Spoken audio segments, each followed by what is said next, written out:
Hello, everyone, and welcome to the Mountainside Podcast. Our guest for this episode is my friend Marc Montoya. Marc is one of the most prominent coaches in the UFC, avid outdoorsman, bow hunter, and a true conservationist. I thoroughly enjoy Marc's company anytime that he's in here. He was one of our guests from the very beginning and has been a longtime supporter of what we do here. It was great having Marc back in studio, and I hope that you enjoy our conversation.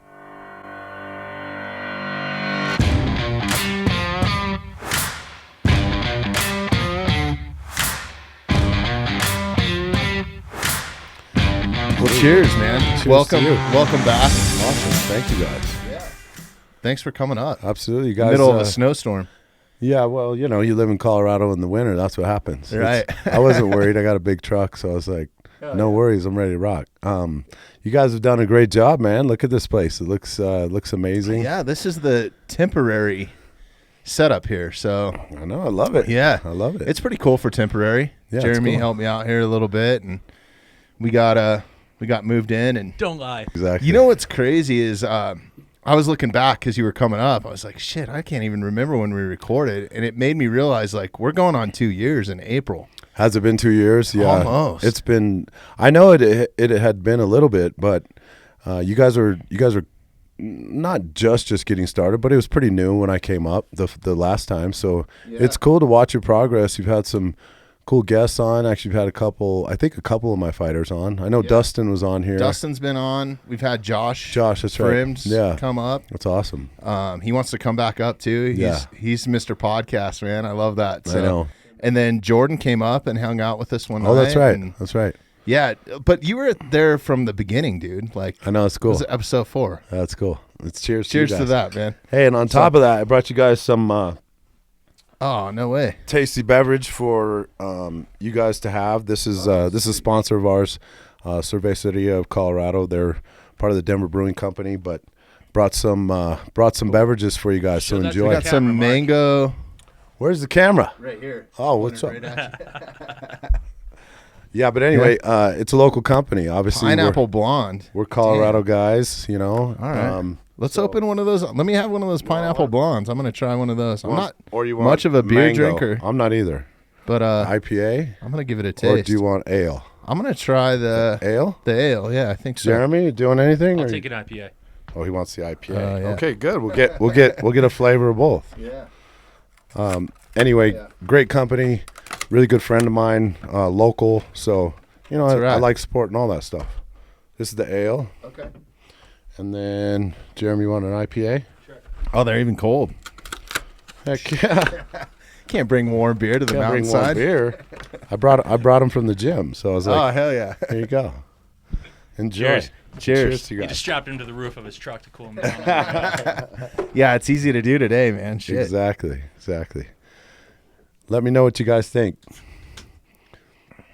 Pretty good? Damn, that's really good. It is good. Yeah, it's awesome. Yeah, they've done a And great job. are they close to you guys or? They are. They're right there in Denver. Oh, sweet. So yeah, they're So I would great. imagine you could go down there and get it on tap too, huh? They You got can. a full on like You can. brewery, All right, that's a problem. walk-in brewery. Yeah. Yeah, That's exactly. awesome. that's like candy. I All love right. it. Well, we're getting crazy afternoon drinking here. So Yeah, that's what I'm talking about. yeah. What man, this is awesome having you back in here. Yeah, thank you guys. What have you been up to lately, man? I know that you're busy with the fight thing. You're just coming off a W with Brandon, and I mean, fighting for me is all consuming, you know. So I've done this for so long that it's just part of life. I mean, from my schedule to my family's understanding of my schedule to my fighters' understanding of my schedule, my friends, you know, they just kind of know that that's what it is. I mean, I have I don't know if when I was up last, but I think it was either right before I came on or right after, but I had this trip planned to go to Africa to hunt Cape Buffalo. My brother, my dad, and I. yeah, I was going to ask you about that actually. I wanted to know what the status was. So that was scheduled March of 2020. So obviously we all know what happened in March of 2020 Right. with COVID and all this nonsense. So the trip got postponed, and so we hadn't been able to go do that. It got postponed again last year. We looked to plan it again in March and of this year, and this year fighting is postponed, that trip. Right. And so, when you ask, what are you doing? I'm consumed with fighting. Working. Yeah, I'm working. So, when you plan a trip 3 years ago, everything looked different 3 years ago than it does today. And so, we have a lot of cool opportunities coming up in March, April, and some of those guys are getting booked. Dustin Jacoby, I know, who's been a guest here, is fighting in March. And, Anthony Smith and Brandon Royval are in the top 5 right now in the world. And, those guys have some big opportunities coming. And then, of course, the rest of our UFC roster and our entire team, they continue to just get booked with fights and opportunity. And that's a really cool thing. It's fun, but it's consuming. I mean, it's what I know of life, and so that's what it is. Last time I was here, I don't think it was different. I just think the timing of it was different. Yeah, I think you guys were shut down and they were still trying to kind of figure out what was going on. But as a fan, I love seeing you guys there, especially it's a little bit different when you have a vested interest in a friend that's there performing. So sure, that's a huge difference. Sure. But I really enjoy seeing that. But even this last little break that was 3 weeks, I started having withdrawals, man. I was like, shit, when's this shit coming back, man? It was Saturday night. You were having withdrawals, and I was kicking back like, wow, I can be home. But I was thinking about you, too. At least these guys are getting a break, because it seems like it's every weekend, It is every weekend. I mean, they're going to fight again this weekend. You have Ngannou fighting Gon for the title. You've got Moreno fighting Figgy for the title. That, obviously we're paying really close attention to that fight, given Brandon Royval's sitting, top 5 in the world right now. So rad. Right around the corner to fight for that. So, but yeah, it is. And, for me, we don't have a season. So the UFC the last few years has taken a break in the middle of December and then through about the second week of January. So it's almost given us a month off of traveling, at least. We're not stopping training, but it's given us a month off of just the travel and the hustle and bustle. And so that was nice. One of the things that was funny is I get used to feeling shitty and just traveling and being in that whole physical mental state. It's rough on the body, man. It is real rough. And I've done it for over a decade, that way. And so when I was home at least this trip, after about a week, I was like, man, I feel really good. Good. Yeah, I feel mentally clear. I feel physically really good. And it dawned on me, I was like, yeah, because you actually have a regular sleeping pattern and your training's regular and I'm sleeping in my bed, and I always make a joke that my house is the nicest hotel I get to stay in. So but that hasn't changed. So, and I'm not complaining. It's just what life is. So right. But it's consuming, and just continue to as a father, continue to watch my kids grow up, and that's pretty crazy. My daughter's going to graduate from high school this year. So fast, doesn't it? It does. And my son's going into high school. And so, some of that stuff for me is interesting because mentally, I've got 4 years left and we won't have kids in the house anymore. And, I'm going to be in my 50s, and, it's like, what the hell is going on here? So you got a little bit of that. Something happened to me yesterday, man. I took my 4-year-old is super into horses, right? So nice. We took her down to the stock show and did that whole thing. It was her birthday this month, so it's like perfect timing, right? So went down, she rode the pony. I must have spent $100 on the fucking pony carousel ride or whatever. But we went to the rodeo, and there's this older gentleman sitting in front of me about, I don't know, he had to be in his 80s, and kudos for him being out, man. But I was just sitting there kind of watching him fall asleep and stuff during there's all kinds of, there's cowboys getting bucked off of horses and sure. There's crazy shit going on nonstop, right? And this dude's falling asleep, and I'm just like, man, life is so short. It's a blip. It is it's pretty wild. It made me want it, seeing people like that makes me want to take advantage of every minute that I have, yes, right? Because someday I'm gonna be that guy. You know? Yeah. Hopefully, I make it that far. Well, yeah, right. I know. It's interesting. The paradigm shift that happens a little bit, and it's funny because I was having a conversation with one of my friends who's about my age, and he said, it feels like just maybe 3 years ago we were talking about some of this nonsense that happens in life about our parents and their friends, and in just a few years now we're talking about some of this stuff in our circle, and right. it's interesting. It puts life into perspective, and it makes you really have to look at it and go, okay, you got, I preach it all the time, but you got to really enjoy that process of everything, life and the whole thing. And so, just trying to be present where my feet are. I think that's something that I continue to just try to do and be better at. And that, that's a fun thing. Yeah. It's also not easy to do because, life is fast nowadays, especially with all the technology we have and all the options we have. And, so many. We want everything at the tip of our fingers. We want everything to happen that fast. And so life's just not really that way, but sometimes it can be fast, right? And so but anyway, it's been, that's kind of what's going on. I have the similar goals. We have an amazing team. I have a great family and friends, and I live in an amazing state where I get to do the things I love. And so, there's not much to complain about other than it's going fast. That's good, man. Good problems to have. So what's going on with the Cape Buffalo Hunter? Have you rescheduled it?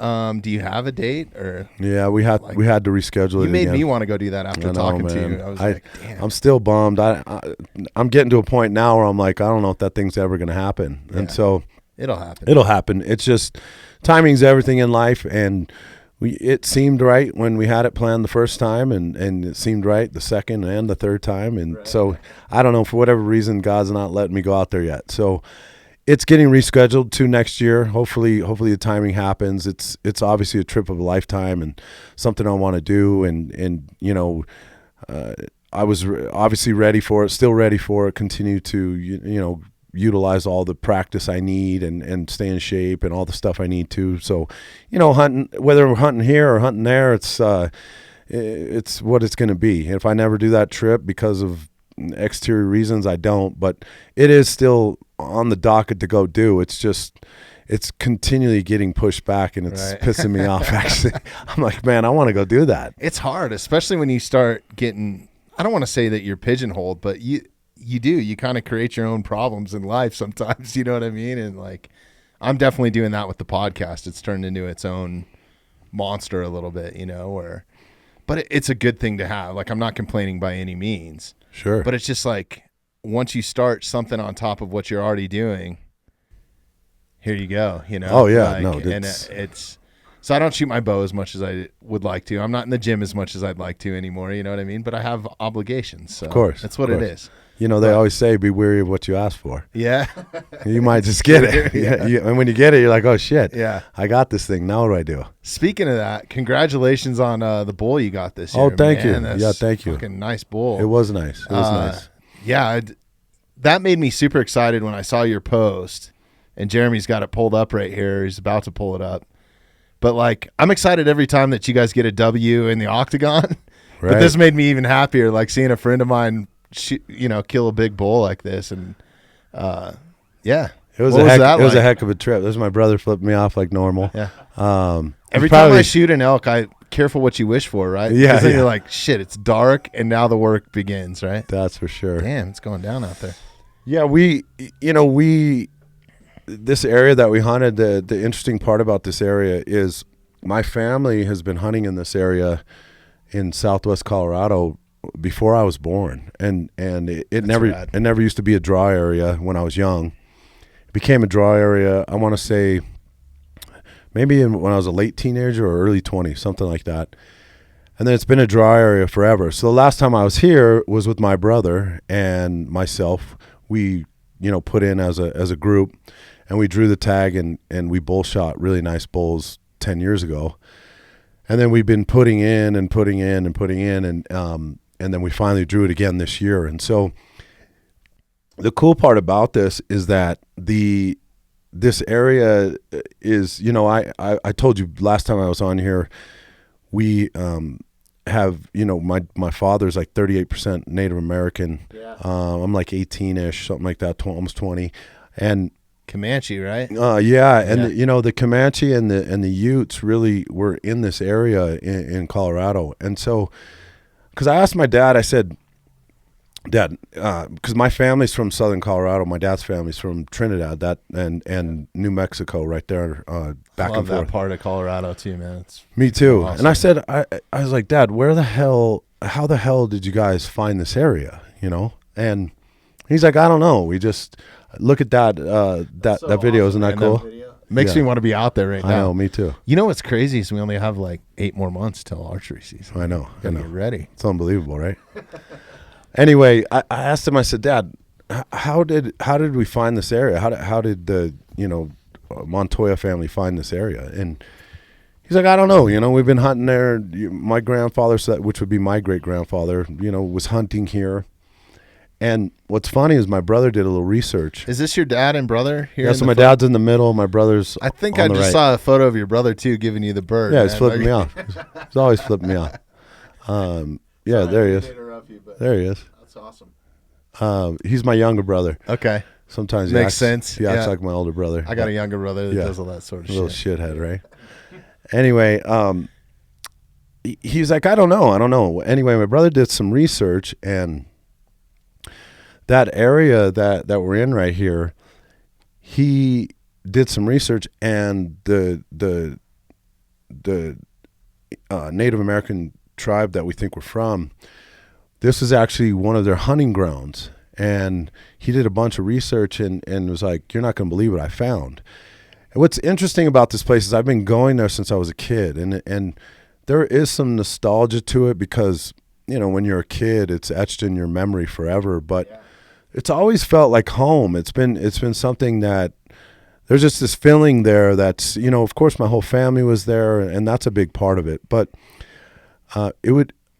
from the research my brother did, it really points to the fact that I believe our ancestors were hunting in the same area that we hunt. That's so cool. And it is cool, and it's Fucking awesome. kind of gives me goosebumps when I think about it, because when you get up there and you get on those ridge lines and you're hearing these bugles, and that's the same lineage of elk that our ancestors were hunting, and that to me is so crazy special. It's really cool. What's funny is see where we're at right here. Yep. On the other side of this, my dad and my dad's been going here since he was young. So I've been going here since I was young. So it's been that family spot for Forever. yeah. And then when you draw it, we can't get in there now for 10 years, and it's like, shit, man. And so we were talking about just life and how fast it goes. My brother and I have, sat there and go, how many more years will our dad have to come back here, given how long it takes just to get in there? to draw. Yeah. And that's one of the reasons why my dad went with us. He didn't draw a tag this year, but try to get him back in there as much as possible. At some point he's going to get too old to where you can't do that. I mean, where we horsebacked You're above in, tree line where you shot that bull, right? It looks like it. Yes. It's- Yeah. Where we horsebacked in, that was 14 miles. Where I shot that bull is 21 miles. Obviously, we don't hunt from horses. We just use them to pack in and out. But we are 21 miles in, and from the trailhead, And so you're how deep that is. What's crazy though is I've navigated all these trails in the dark, because that's mainly what you do anyway, in the morning or the evening, right? And Yeah, so you're going out before you want to be there before Yeah. first light, Right. Honey holes, right? And I'm not telling any of your listeners anything they don't already know, but Right. my point that I'm making is, when we were on that ridgeline that he was showing earlier, it was so dark when we came off of that, and it was snowing and sleet, and on the other side, it was so dark. There wasn't one star out because of the cloud cover, no moon. It was so dark. My dad and I got turned around up on top there, and the wind was hellacious. And I could walk that today. I could take you and walk that, no problem. we got turned around up there for like 3 hours. Oh shit. And we had a full pack. We had the elk packed. We had our camp and everything packed. And it was hilarious because I'm telling my dad, I'm telling you it's to the left. He's telling me it's to the right. I'm like, Dad, I'm telling you it's to the left. The horses are trying to, I'm like, so anyway, we're once you lose horses got their opinion too. They right? do. And once you lose your bearing up there, it's hard to find it again. And so we eventually, of course, found our way back, but we didn't get lost. We just got turned around. You know how it goes. But we spent a ton of time on top there, and it's the worst spot to get. It's easy to do, man. Trapped up there, especially because of you're above timberline. You're sitting at like 12.5 right here, and above timberline, of course. And the wind up there doesn't matter if it's summer or winter. It's shitty. It's cold. Dude, that's hot. And you can get microburst weather too. I mean, it can be in the middle of summer. You can be at 60 degrees, and it'll drop to 40 like fast. In a heartbeat. So fast. Yeah. And I was talking to Dustin Jacoby actually. He said, "Hey, what kind of GPS do you use?" And I said, "You know what, Dustin? I've never used a GPS in my life." And I don't mean that to brag. I just never have. I don't even know how to use one to this day. My dad didn't. We didn't have one when I was growing up, and it was all just markers and just the sun, the moon, the stars, whatever, and the ridge lines and that kind of thing. I don't know how to navigate the woods with the GPS, but I'll tell you what, it would have been fucking nice to have even when a I was stuck up compass there. because what can happen to you is that GPS can die, right? Agree. So people get so reliant on it, just like your cell phone, right? Like, agree. Fuck, what do I do if I have to dial 911 and my Agree. cell phone's dead in my house? Nobody has a fucking landline anymore, agree. right? Totally agree. Yeah, And so it's that same sort of... I know. And I have a compass on my watch and, the whole thing. And speaking actually of compass, every year I challenge my team to come up with a word for the year. And instead of doing New Year's resolution, we pick one word and an individual picks a word. Anyway, my word this year was compass. So when you bring that up, we have an annual awards that we do every year to celebrate together. Because, with fighting, it's not a team sport in the sense of all of us fighting on the same day. So we, fight a lot individually or sometimes 5-6 of us at the same time, but we never really get to celebrate as a team. So every year we celebrate, and I bought the team these really cool, like old school compasses that have the sundial on them and have the latitude dial on there, and showed them how to use them and all that stuff. So, but anyway, the compass was absolutely favorable when we were up there. My hands are so damn cold, though, I could barely navigate. I could barely look at like get my gloves off to look at my watch. But it's funny because when you look back at that stuff, you like you said, I wish I was there right now. Yeah. When I was up on top there and turned around, I was like, why do I fucking do this every year? I come and put myself in this. But those are the things that I think is the true definition of joy.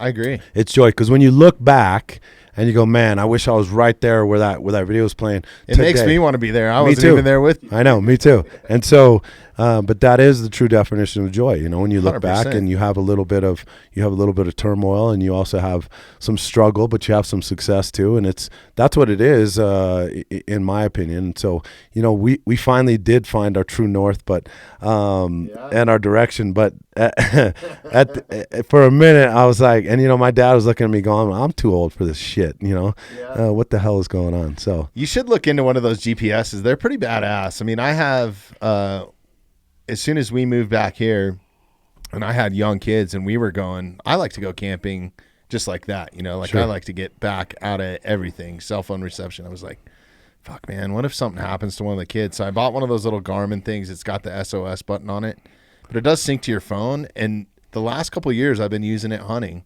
and marking wallows and just stuff like that. And it keeps track of how far you've gone and what time you were at a certain spot. And love it. it's kind of cool to look back. I don't even use it to its full potential either. I can't remember the last time I was turned around in the woods. Yeah. Honestly, I don't remember, and I'm not. As soon as you lose light, though, or landmarks, it was just circumstantial, and you can get turned around a little bit. I mean, it wasn't fun, but we figured it out. Especially when you start getting cold, man. Like if you're getting into not that fun. hypothermic state, and I'm not saying that you were, but like if you've ever been close to that, you start been to get a close. little delusional, right? Yeah, I've been close. My brother and I guided, when we were younger, and so I've been, I've endured some of that before, just in being in the woods that long for those time periods through a season, So, it's not that fun. But the cool part is you look at that picture, and I look at that picture, and I'm like, that was 6 days. How old do you think that bull is? He's older because his teeth are Were they ground pretty worn down. down? Yeah, and his buglers when we took him out were pretty ground down. He's definitely an older bull. That front left hind is fucking wicked, dude. It's crazy. Yeah, It's crazy. cool. He was fine. What's crazy about this bull is he was up. So my brother and I were walking into the spot. This same spot 10 years ago. It took us. We hunted other spots on this trip this year, and excuse me, on the 6th day, we're like, screw it, let's go up here. And when we got up top where he was flipping me off, we were having lunch, and we were looking across about a mile on the ridgeline across, and we saw this bull, and this bull was going away from us, and you could tell he was kind of just. He looked tired and looked like he'd been fighting a lot. And he was going away from us. Cows with him? Or? He didn't. He was a lone bull. Okay. But there was a bunch of cows and bulls below. And he was a lone bull up top on the ridge, and he just looked super tired. And I said to my brother, I said, what do you think, man? We were almost getting done eating lunch. I said, maybe we go chase him. He's like, man, he's in a hurry. Look at him, but not really like hurry, but he was not going. He was tired looking, but he's also like, I'm not staying on this side. Yeah. He's like, by the time we get up there, who knows where he's going to be? I was like, yeah, you're right. And we were hearing bugles down below. So I said, screw it. So we find a couple herds down there that had multiple bulls, and we can hear them bugling. And so we dropped down off of where we were having lunch there. And the bulls are bugling in the trees, actually pretty close to us, a couple 100 yards, 200-300 yards away from us. But you hear this bull way up top on the ridge bugling. And Bet you had that old scary scream too. Huh? yeah, and like this one, like some of them are growl. You know how they do that crazy growl? It's just like a growl before they'll actual bugle sometimes. Right. Yeah. And so you can hear him bugling up top, and we weren't paying that much attention to him because he was really far, and the other bulls were closer, and so we were trying to navigate around them. Well, that bull is bugling again and bugling again. What's crazy is my dad is not with us. He's back on another ridgeline miles and miles away. But he's watching with a spotting scope because we told him the area we were going to go. We said, hey, we're going to go. He said he watched that bull from over 1.5 miles away from the ridgeline, cross the ridgeline, go through an avalanche chute, and then come down. And that's the same track we heard him bugling. He sprinted in past those bulls that were near us to come into our bugles to just fight. Yeah, and that's awesome. And I shot him at like 30 yards. And he went down in he didn't go 50 yards. He went down in less than a minute. And it's because I double lunged him. But it was such a cool time, and you can't replace those kind of moments. I mean, that's the kind of stuff that you do, and it's hard to explain to people. It's not really about the kill because I was super emotional when I shot. I'm not an emotional guy really.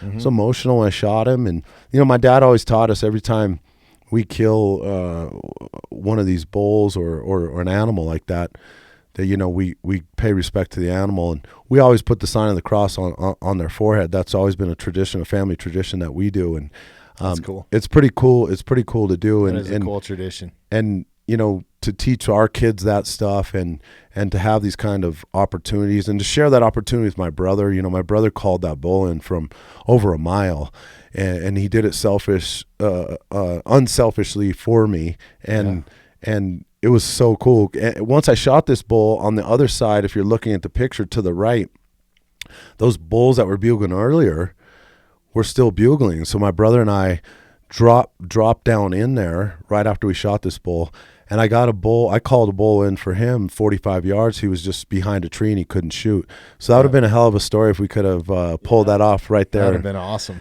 But this is less than probably 1,000 yards from where I shot the last one I shot 10 years ago in the same area. Isn't that crazy how it happens like that sometimes? It's happened to me a couple times too. Pretty cool. No, that's epic, man. Congratulations on all that. No, thank you.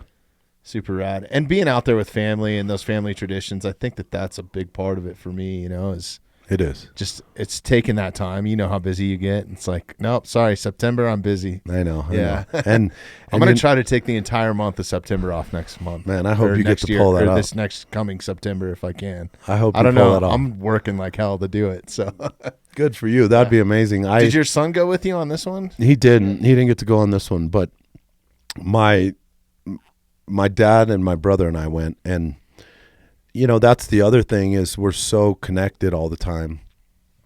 It's the one time of the year where I couldn't get cell service if I tried most of the time. And once in a while when I get on those high ridges, I would get cell service and I'd check home or check on the business, which I would regret that I did, because then I'd get back in that mode and be like, shit.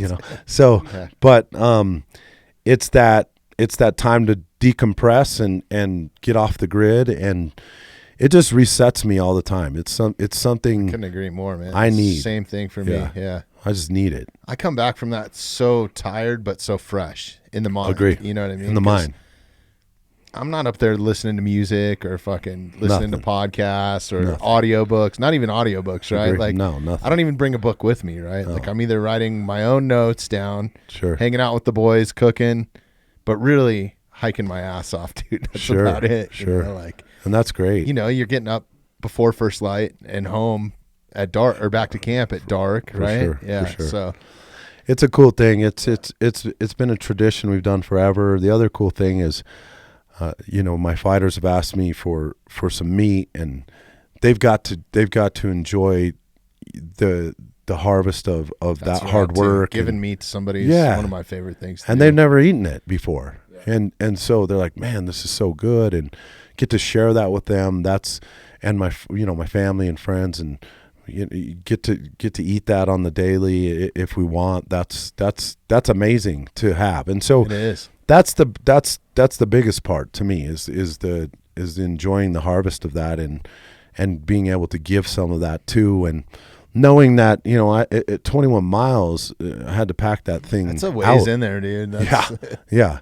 Took 3 days. Did you to guys get that have a bull back. spike camp set up back there? Is that okay? So 14 miles from the trailhead, we had a spike camp. Okay. And then that was our spike camp right there. Oh, that's badass, man. And horses bring a whole nother level to it. They do. Yeah. They're a pain in the ass too, though. Yeah. Such a pain in the Are ass. those your horses? They're not. We rent them. We rent horses every year, and we, you know how it is. So we rent horses every year. We have a pretty good system though, because we have a nice tent. It is. It's a nice wall tent. It does. Yeah, that's badass. It does. It's a collapsible stove with some stovepipe, and then we bring in that ribbon solar electric fence. Okay. So the rolled up white ribbon, and then we have those posts. Is that for the horses? Yep. Okay. And so we corral the horses around some type of water source, and then they have food, and then we move it every couple of days, so we don't have to consistently go and take them in and out to water and feed them. And so that's been the best system that we have found, and it's just like this right here. So that's been the best system we found. But man, horses are a pain in the ass. We hunt a lot with backpack, but to go this far, I'm not carrying out. I'm too old for that shit now. I'm not carrying out those elk that far anymore. And so to go this far, plus my dad was going. My brother and I have done a ton of obviously backpack, do it yourself. We've done a ton of that, but on this trip, it's just the country, the length. My father coming, it made sense to bring altitude. horses. That's crazy. Yeah. Yeah, it's a different level. Living at 12.5, you're losing a pound a day. Yeah. And it doesn't matter what you're eating, you're losing a pound a day. It's just I come back, and I was gone for 10 days. I lost over 10 pounds. You know, Yeah. so it's like, holy crap. But anyway, No, that's crazy what you go through. yeah, I mean, unless you just sit in camp and drink beer. I know some of those guys too. yeah. So. I'm not going that far to drink beer. I'll drink beer right here. And the lazy boy. Exactly. Yeah. I'm not doing that. When I'm going hunting, I'm going hunting. Yeah, that's how I am. Yeah, Yeah. And I think if you're an archery hunter, that's just part of the nature, dude. You're not.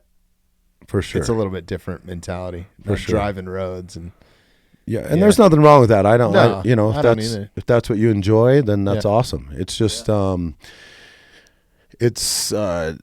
everybody does it differently, but we're all doing it the same. We're all out there enjoying the wilderness and enjoying our family and our And traditions. doing it any way that you can. I know that you upland hunt and fly fish and Sure. you know, that's the best part about being here is there's so much to do year round, you know, whether I know. even you don't even have to be a hunter. You can be a rock climber, mountain biker, just go for a hike, you know, backcountry camping. It's Colorado's really hard to beat. I've said this so many times. It's just I've been really blessed to travel the world and do it a bunch, and it's really hard to beat. I mean, it's at least for the stuff I enjoy doing, it's really hard. Plus the weather. I mean, I know it's shitty today and it's snowing, but it's not really that it's bad. not really that compared bad. to, like, would you go to rather the back be east? Yeah, It's terrible. fuck that. Dude, I terrible. grew up in Philadelphia. Yeah. This is like the best you can ask Yeah. for right now. Yeah, it's terrible. I mean, I can't count how many times in winter I went to the gym today in shorts and a t-shirt, dude. Like I was just Right. like, I don't know, I'm just going to for my truck to whatever, but it's like it's not that cold, even though it's, you know, I know. 20 degrees or whatever. It's Yeah. not like that humidity cold No, where you're like, no, fuck, no. 40 degrees, I'm freezing my ass off, you know? Yeah, it's bad. I mean, Yeah. you know, you go around the world, it doesn't have the sunshine we have, you know, yada yada. The point is, it's really tough to beat, and you can go to the western part of Colorado and go chase big game, but you can go the eastern part, like my son's sitting here, you know, That's rad. and you know Damn, he's getting big, dude. he's almost turning as into tall a as me. man. This kid, Yeah. yeah. So Is he he going into high school next year? Yep. Okay. He'll be a freshman next year, and he's, you know, he's been hunting with me since he was 3, That's awesome. and whether it was antelope hunting or pheasant hunting, those are 2 spots that kind of started him, and then of course he's gone, you know, big game hunting, elk hunting, and deer hunting and stuff. But it's cool because you have my kids are 5th generation Coloradan, and that's really cool, you know. And for us to continue to pass on those traditions down to these next generations. Yeah, my kids are too. It's I think awesome. it's like 7th generation or That's something awesome. like that. It's crazy. That's awesome. I mean, that's one reason why I came back here. It's Right. like, okay, Right. yeah, this is where I want my kids to grow up. So Agree. And it's cool. I mean, it's fun. You know, he's not of the norm of the kids that he's grown up with and goes to school with and plays baseball and sports with. You know, those kids don't fly. My son and my daughter can row you down a river. You know, Yeah. my son, he can shoot birds, and he can shoot a bow, and he can navigate through the mountains, and you know, that's so good. cool. I think we talked about this the last time you were in, just the life lessons that I learned as a kid, and For like sure. that's another reason why I'm back here is I want them to learn those lessons. You know, Totally agree. And you know, the trial that you go through, you know, man, I missed that bird. I didn't lead him properly, or I blew out a stalk on an elk or whatever. Yeah. That failure stuff is good. That stuff's good, man. I mean, really good. you need that stuff. that was one thing I was going to ask you. Like, it's, you know, since you've been in here 2 years ago, I've really watched you guys close at Factory X, and like, whether it's a fight night or whatever, or LFA or whatever's Sure. going on, I try to support you guys in it. Yeah, we appreciate that. And I enjoy watching the sport too, so it's a win-win. Mm-hmm. But dealing with failure at a high level, I mean, you deal with it on a pretty consistent basis. Yep. Hopefully you're dealing with wins a lot more than that. But Sure. how do you go through that, and how do you coach somebody out of failure? I think that's such an important part of life, not only in fighting, but like you're going to fail in something. I failed at a million different things. I failed today, you know, so it's easy to do. Sure. Yeah, you know, first of all, anytime I have a fighter, one of the things we're trying to do is we want to make sure that our culture and who they are they merge and they fit. And so if you're part of the culture and we blend together as a unit with coach athlete, team athlete, then part of that culture is to understand that first and foremost, you have to strive to be a world champ in life first. You can't tell me you're going to be a world champ in the cage when life's shitty and it's really inconsistent. That means that you're not making championship choices outside of the cage. They just don't merge well. Now people can make an argument and say, well, what about X guy? He seems like he's always a shit show outside of the cage, but he continues to win. Those people are an anomaly. Those are few and far between. The ones that are making world-class choices and trying to be world champs in life, those are the guys that are consistently progressing and learning in life and winning. And you can't have winning without losing. It's just what it is. And not everyone wins. And so, and even though you have a record, a winning record, you've had some L's, whether you took them in the cage or you took them on the training mat or you took them in the cage sparring, you have L's. And so, those learning lessons, those L's, those learning lessons you have to maximize those. I always tell the fighters, if you want mountaintop views, we're gonna have to climb some big mountains. But if you go watch how they climb Everest, they don't take one step and get to the top, number one. Number two, when they get to an altitude that is higher than they were, they then have to come back down to go back up. And it's a constant up and down affair. Right. And yes, you get to the top, but you don't stay at the top long at all. You have a mountaintop view. That was cool. But if you stay up there, at least in Everest, you're going to die. And so they got to come back down. And so learning the mentality is the biggest thing. It's what takes the time. All these fighters that I get are physically super talented. It's where are they at mentally, and that's one of my hardest jobs is the mentoring and the consistent coaching off the mat, and trying to make these men and women just be superior, help them be superior humans, and so, sure. But they have to make choices to accept that, because ego is a big thing. Ego doesn't let you learn. But you gotta have a little bit of ego too in what you guys are doing. You right? do. I would think they all have ego, and they wouldn't. They have to have ego for sure. They have to be slightly delusional too, right? So you can't be overly delusional. Right. But you got to be slightly delusional, and then the ego is a good thing, but it can be a bad thing, and you have to have this razor thin edge line of which way you're teetering on that. And if you fail and you always blame it on something and you never internally look in the mirror, the blame game never works out, huh? And the thing is look, you could have a crappy performance, let's say, and go out, you could fail in a fight and lose. You can mess up your big interview you had or your presentation you had. And there are exterior sources, and sometimes it's not your fault, but if it didn't go well, there's some fault on your side for sure. How much there is or isn't is up for debate. But the point is that if you left the company that you were with because you were like, well, maybe it's the company's fault, or you left the gym and you're like, maybe it's the gym's fault, the coach's fault, the team's fault. If you do that stuff, the same problems you had when you left, you bring with you, just so you know. So it's like, okay, did you internally look in the mirror and deal with the demons and look at the failure and learn and grow from the failure? Or did you cast blame and point fingers and never internally look? Because at the end of the day, you can lie to everybody else, but when you look in the mirror what's truth and what's not. And so teaching those lessons is the hardest thing, and I'm not acting like I'm perfect and I know all of that. I don't. But I failed a lot in my life, partly way more than my fighters, partly because I'm older than them. And I didn't have a mentor like me when I was their age. And so when I look at it, I'm like, okay, if I'm gonna be in this leadership role, I'm gonna be the general of this amazing squad of people.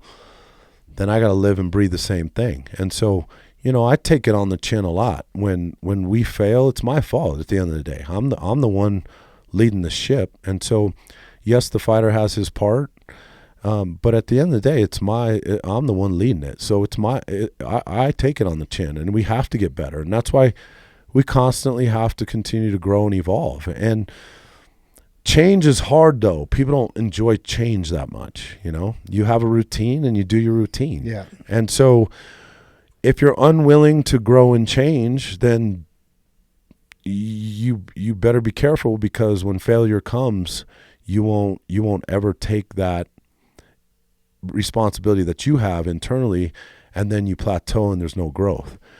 And when they start accepting growth, and whether it's micro or macro growth, then you start to see a whole new human being. And the thing is when you're around the same people doing the same things, you don't realize how much you've grown until you get around the people that you haven't been around for a while, and then look at you and they go, who the hell are you? In a good way.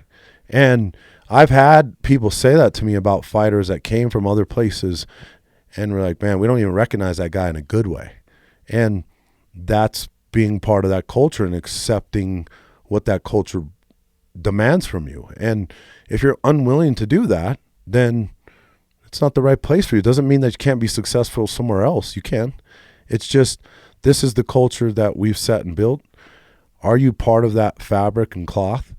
And if you are, then I'm going to demand a whole different level from you than probably most people ever have. And you should demand the same level from me. And if we continue to grind and work that way, we're going to fail somewhat, but we're probably going to win a lot more than we fail. And when we do that, the proof's in the pudding. I mean, we've been a gym officially since 2010. In 2008 is when I started coaching full time. And I think we started keeping records in 2010. We have a 72% winning percentage in a 12-year time period. That's and we awesome. Fight almost 100 times a year. So it's like, again, there's some amazing teams out there. There's amazing coaches out there.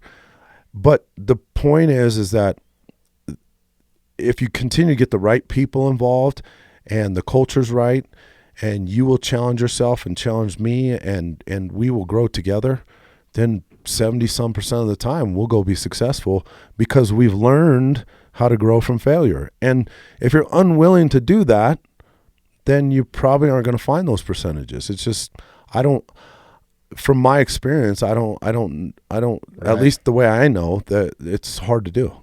It is hard to do. That's insane. Congratulations on that. Yeah, thank you. Well, man, so you mentioned a minute ago reaching a plateau. Yeah. And I feel like, no matter what you're doing, and one thing that I'm trying to stay conscious at, I mean, obviously we're not anywhere that I want to be with this, but once I do reach that spot, and I plan on reaching that spot, what's the next step? So, I mean, how many fighters do you have that make it to the UFC, or they become, let's just use a belt system, right? Like for jiu-jitsu or something, you become a black belt, and then like I would consider a fighter going to the UFC, you've reached the black belt of mixed martial arts, even though there's no belt system.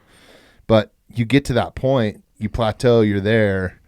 What's the next gear to kick it into so you don't lose, like, okay, I'm here, I made it, and then you just lose all that steam? Well, first it's got to be discussed at the beginning, whether you're in the UFC and you come to my gym or you're trying to make your way there, what your goals are. Because, goals are awesome. It's one of the reasons why I don't really like New Year's resolutions. I like a word, right? Mm-hmm. And I said, hey, earlier my word's compass. Well, why'd you pick that word, Coach? Well, because compass has a bunch of different meanings to me, but continue to find our way, continue to find true north, encompass others. There's a bunch of reasons why I picked that word, right? So what's the goal? What's the goal here? Is the goal to get to the UFC? Because if the goal is to get to the UFC, then we need to restructure the goal in my head. Because if you get there and that's the goal is to get there, we won't stay there long. Right. So if the goal is just to get there and then tell your friends you got there and you fight a few fights and then you're gone, if that's the goal, then that's kind of a stopping point in where we need to be like, okay, we either need to broaden our goal here, or if that is your goal, maybe I'm not the right coach for you, because that's not my goal. My goal is not that. My goal is to watch you compete at the highest level, continue to do it. I never say fighting is a career, because it really isn't. It's a spot to create opportunity, and after fighting. And if you can spend more time there and you can continue to grow behind wins, more wins than losses, you create more opportunity, and the more you stay there, the more your platform grows, and then you can springboard off of that and create a career after that. Because think about it, most of these... Which is huge from a coach's standpoint, and just in the fact that you're thinking long-term. You're thinking after fighting. For sure. I mean, I want their focus today to be on fighting. 100%, yeah. But if you will focus on fighting today, then, and you go and you spend 10 years in UFC, think about the opportunity created there. And then, maybe you jump off and you become an ESPN analyst, or you're on the desk, or you're at cage side, or this company, a Fortune 500 company, wants to hire you because they just love your grit and work ethic, and they think you're an amazing young man or woman. And so, and then, I just had a fighter come back, and I always have speakers every year in our annual party that we have, our annual awards party we have. And I just had one of my fighters come back who hasn't trained with us for a while, but he actually works for a good friend of mine in the financial industry. And he said, all the stuff I learned on the mat in fighting is the same way I've approached everything I've done in the financial world. And it's one of the reasons why I've given myself an opportunity to be successful, is because I look at it like, okay, when we train here, we got to train 2-3 times a day. And sometimes you don't want to do it, but you go do it, and you grit and you grind through it, and you fail and you win and you lose and you do all these things, and you keep going and keep going. And so he's taking the lessons. I always say that the true definition of me as a great coach is not the wins and losses. The true definition of me as a great coach is, what is that kid doing 10 years from now after he's done fighting? Is he successful in life? Does he have a great family? Is he a good husband and father, wife and mother? That's the true definition of me as a coach. That's being a well-rounded fighter. Agree. Yeah. And then you can pull from your what you've learned, and part of what you've learned is how to fail but not accept failure. You learn how to fail, but you can't accept it. You got to say, okay, that shit sucked. What did I learn from this? I'm going to do better. Now how do I become victorious from that? And so, again, you can't climb Everest in one step. But if you do that, then those are steps. Those are building blocks to get to the top. And so, that's the thing is when you look at those plateaus, or you look at those things, a plateau is a decision. That's purely a decision. That means that you're unwilling to push yourself past the comfort zone that you're sitting in. Right. And because where you're sitting right now feels like a plateau, because everything you're doing is of the same and norm. And so it's like, okay, pick 2 things that scare you right now to go grow in. Whatever it is, in the business world, on the mat, as a father, as a husband, whatever it is, go pick a thing or 2 that scares you to do, and you don't want to do that. And can you grow from that? And so you will, if you go embrace that, but I'm telling you, it's going to suck and hurt, and you're going to be shitty, and you're going to feel like a white belt. And a lot of people veer away from that. Yeah, because it's not, because success doesn't happen right away. This was the first year where I actually had to sit back and like really look at my life and be like, okay, I got this going, I have this going, I'm also a father, and these are my hobbies. And I had to break it down. Like, I was like, the only way I could think about doing it was a mathematical equation. Like, okay, if I spend 18 hours a day working, I'm going to spend 5 on this, 2 on this, 6 on this. This is most important to me. Like, I don't know. It tripped me out. Like, I just wish I would have had that mentality 5 or 6 years ago, or 10 or 15 years ago. Yeah, but I don't think it's too late to ever have that. No. Right? It's just growth, and whenever you get it, whether you're 20 or you're 50, if you're challenging yourself to go do that stuff, that's all that matters. Yeah. The problem is that we get afraid to grow because it's hard. It's hard. I'm not trying to act like I'm perfect. No, I've sat there and been like, fuck that. I don't want to do that. It's going to be really hard. Yep. But you know how it is. Like we were talking about the hunting. It took 6 days, 6.5. It was 7th day is when I shot that bull. 2 days prior to that, it took us to get into our camp. A day prior to that, it took us to drive there. So you're looking at, over, a week's time, almost 10 days. Yep. It was really hard leading up to that point. It fucking sucked. And I was cold sometimes, and I was beat up, and I was tired, and I missed my family. I was going to tell you this trick. You said your hands were cold earlier? Yeah.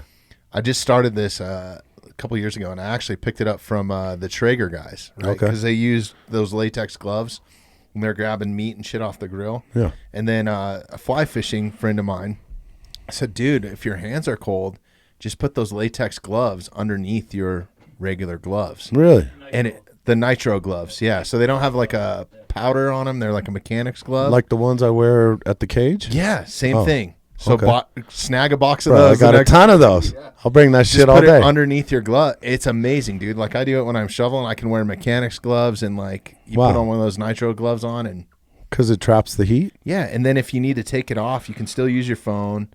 You got it. Get into your release, whatever. So I'm on it. Yeah. Okay, I love it. Little pointer. I love it.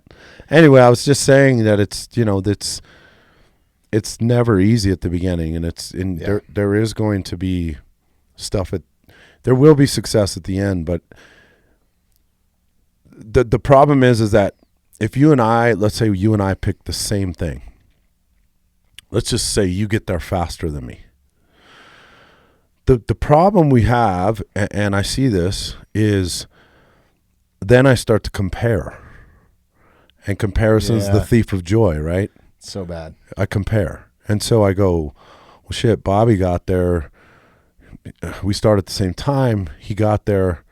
I feel like I'm 5 years behind. I'm not even, how's that possible?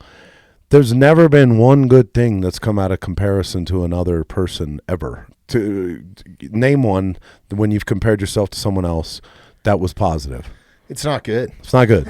And it just steals your joy, right? Yeah. And so it's like, okay. So are you telling your fighters just stay in your lane, keep those, not blinders on, but I mean like keep that peripheral vision to a minimum? I believe the only comparison you should do is to yourself.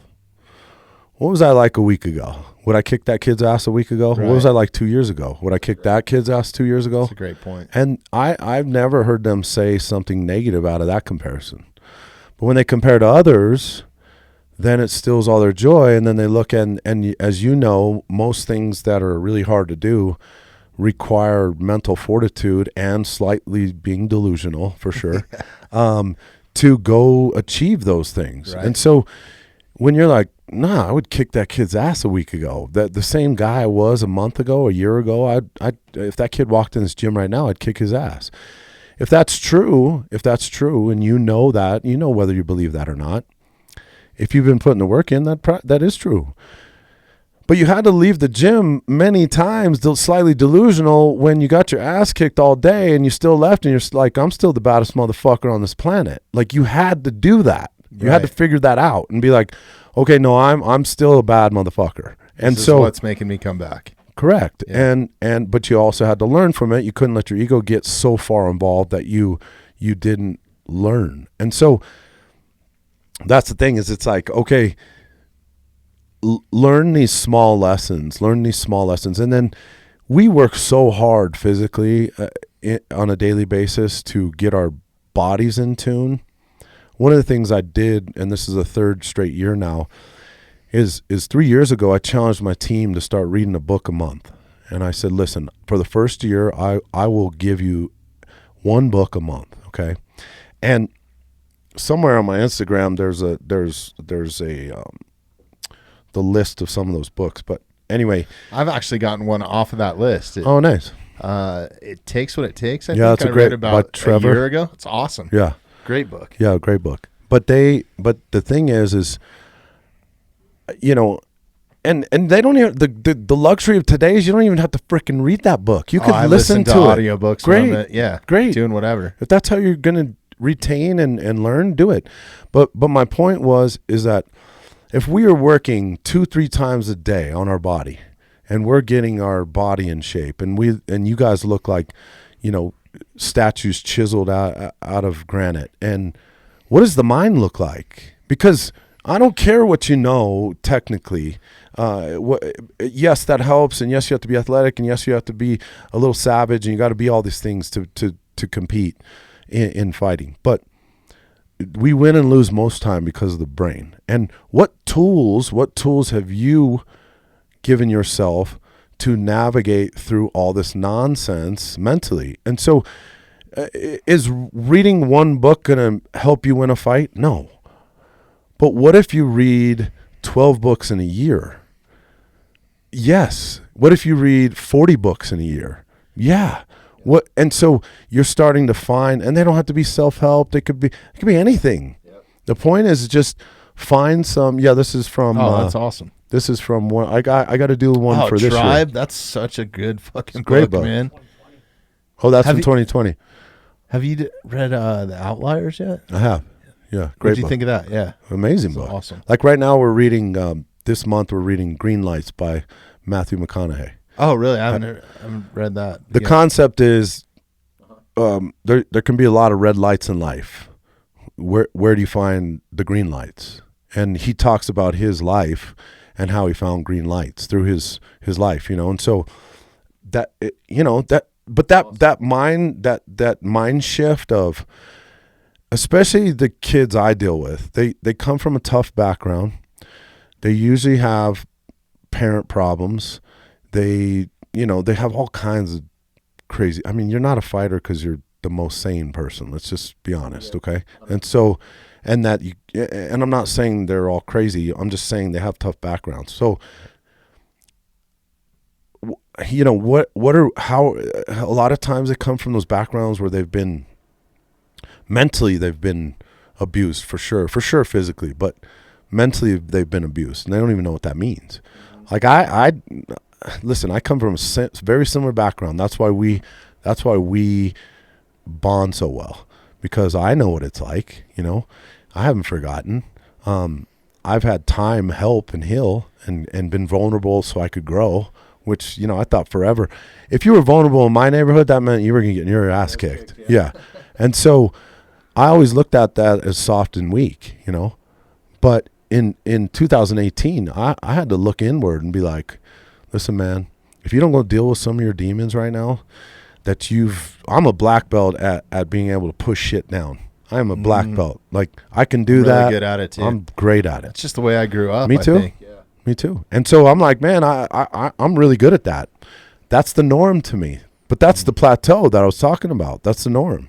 I had to go face some demons, and I had to go be vulnerable, and I had to figure out that, you know, some of the shit I was dealing with was not fun, and some of it was my fault, and some of it was just what it was growing up, and I didn't have any fault in it. But the point is, my team never knew I was going through that. I'm really good at being able to compartmentalize that. But that made me grow. That made me grow as a human being, and as a husband and a father, and as a coach, and as a friend, you know, and a son. And so you can't say a bunch of shit and then not go do the same thing. Right. And so that stuff is pretty big. It's not harder on anybody else but yourself.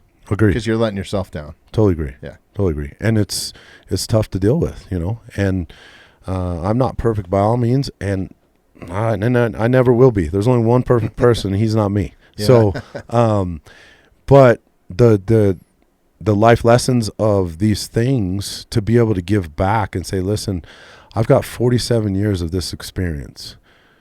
If you'll listen for 20 minutes, you don't have to live 47 years to learn it.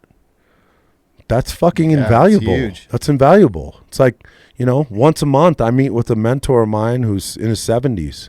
Why? Because he knows more about life than I do.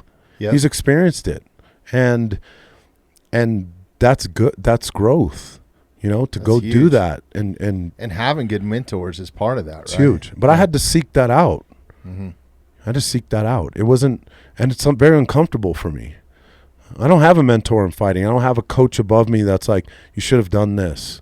I've just trial and errored this whole thing and gotten lucky and done it somewhat the right way. And and been successful, somewhat in doing what we've done. And so it would have been a lot fucking easier though if I had a coach going, yeah, take this right turn here, right? Take this left turn here. What would you do here? That's why. How many times have you had a fighter just not listen to you and like a lot. Go to another gym or something, right? Or yeah, it happens. It happens. And it hurts. Yeah, I bet. It doesn't feel good. Because there's a lot of bonding time that happens. There's a lot of mentorship and growth that happens there, and you look inward and you're like, man, I failed. That stuff hurts. Mm-hmm. I've had that happen, and I'm sure it'll happen again. But that's life too. I mean, it's just what it is, And so it's like, what do you do? What do you do? You just, I don't know. God put me on this earth, I think, to mentor others and to be a leader, and so I'm not going to stop doing that just because I got my feelings hurt. Oh yeah. And you shouldn't. And the thing is too is like I say, the grass is only green where you water it. So true. Like, okay, you can go across the street and it looks good over there, but if you're not watering over there either, it won't matter. You got to water it a little bit every day, not a lot. It won't matter. Right? Like it's.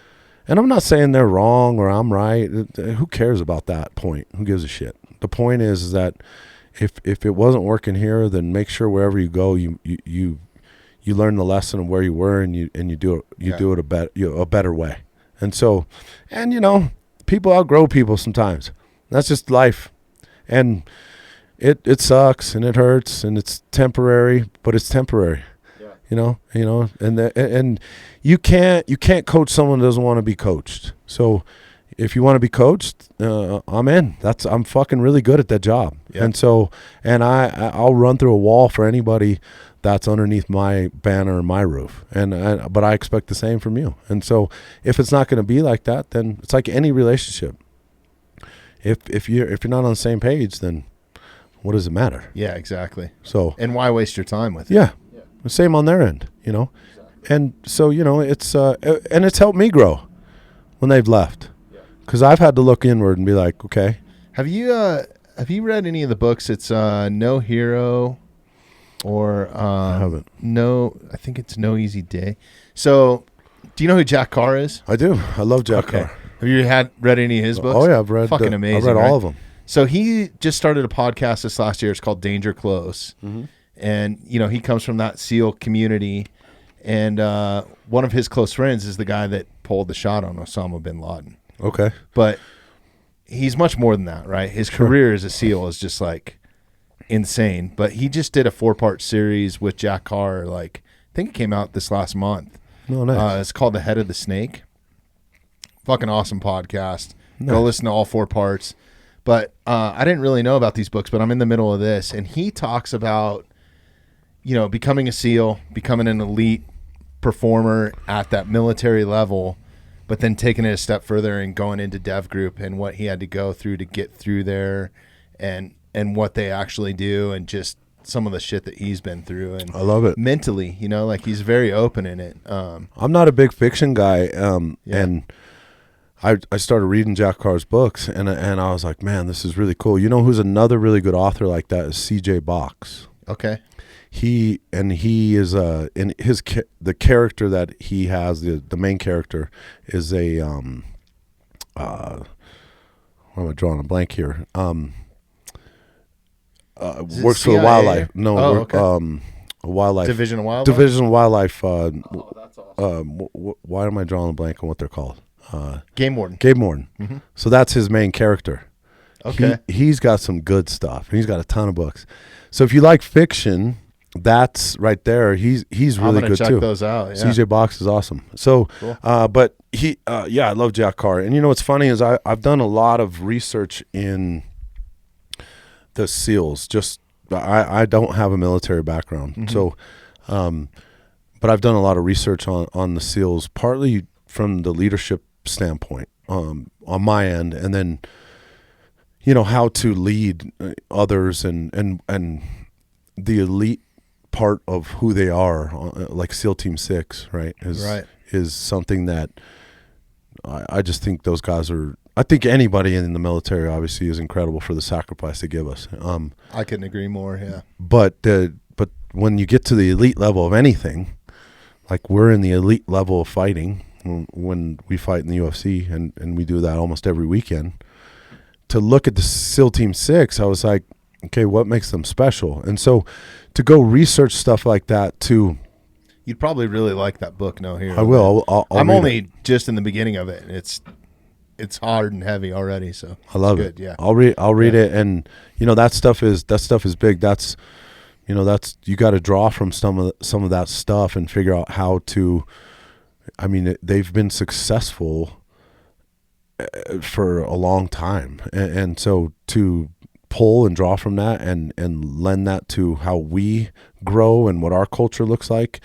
I look at that a lot, and I study team sports and how they structure practice, and I look at these head coaches that are successful year after year, and I look at the culture they're building, and those things. Studying those people is fascinating to me. I mean, my wife talks shit almost every night because I fall asleep with an iPad that falls on my chest. Because I'm obsessed of how we're gonna be better tomorrow, and I fall asleep, and I go to bed early because I wake up early, and so about 9:30 you'll probably see that iPad on my chest, and because I wake up about 5 a.m. But isn't that part of it too? Like thinking about it before you go to bed and when you wake up, right? I don't know if it's good or I don't know if it's bad. I think it is. Yeah. I mean, to me it is. Yeah, I'm obsessed. That's for sure. Whether it's being a father, whatever it is, I'm sure you're not just thinking about fighting at that point. No, I'm thinking about a lot of things, but it's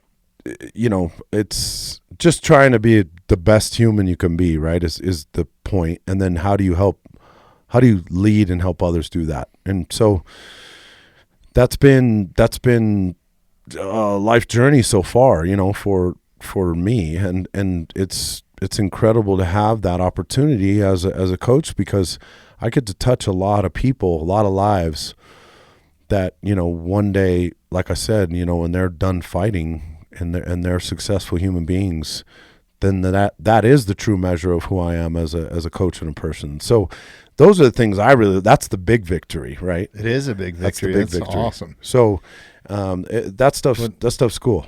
So I asked you this the last time that you were in. Okay. And I want to check the progress on it. I'm drinking whiskey now, so it'll probably be different. I'm just kidding. How's the book coming along? It's funny. I'm going to be the first one in line to buy it. So what's funny is when was it? It was Wednesday. So Wednesday morning I met, and I've only been doing this for 2 years, but I met with my mentor. He's in his 70s. He's an incredible guy. He asked me, he said, so Mark, and he always asks me these questions that are pretty deep, kind of makes me think I'm eating breakfast at First Watch, and I'm like, dude, it's 7 a.m. and we're talking about this shit right now, Right.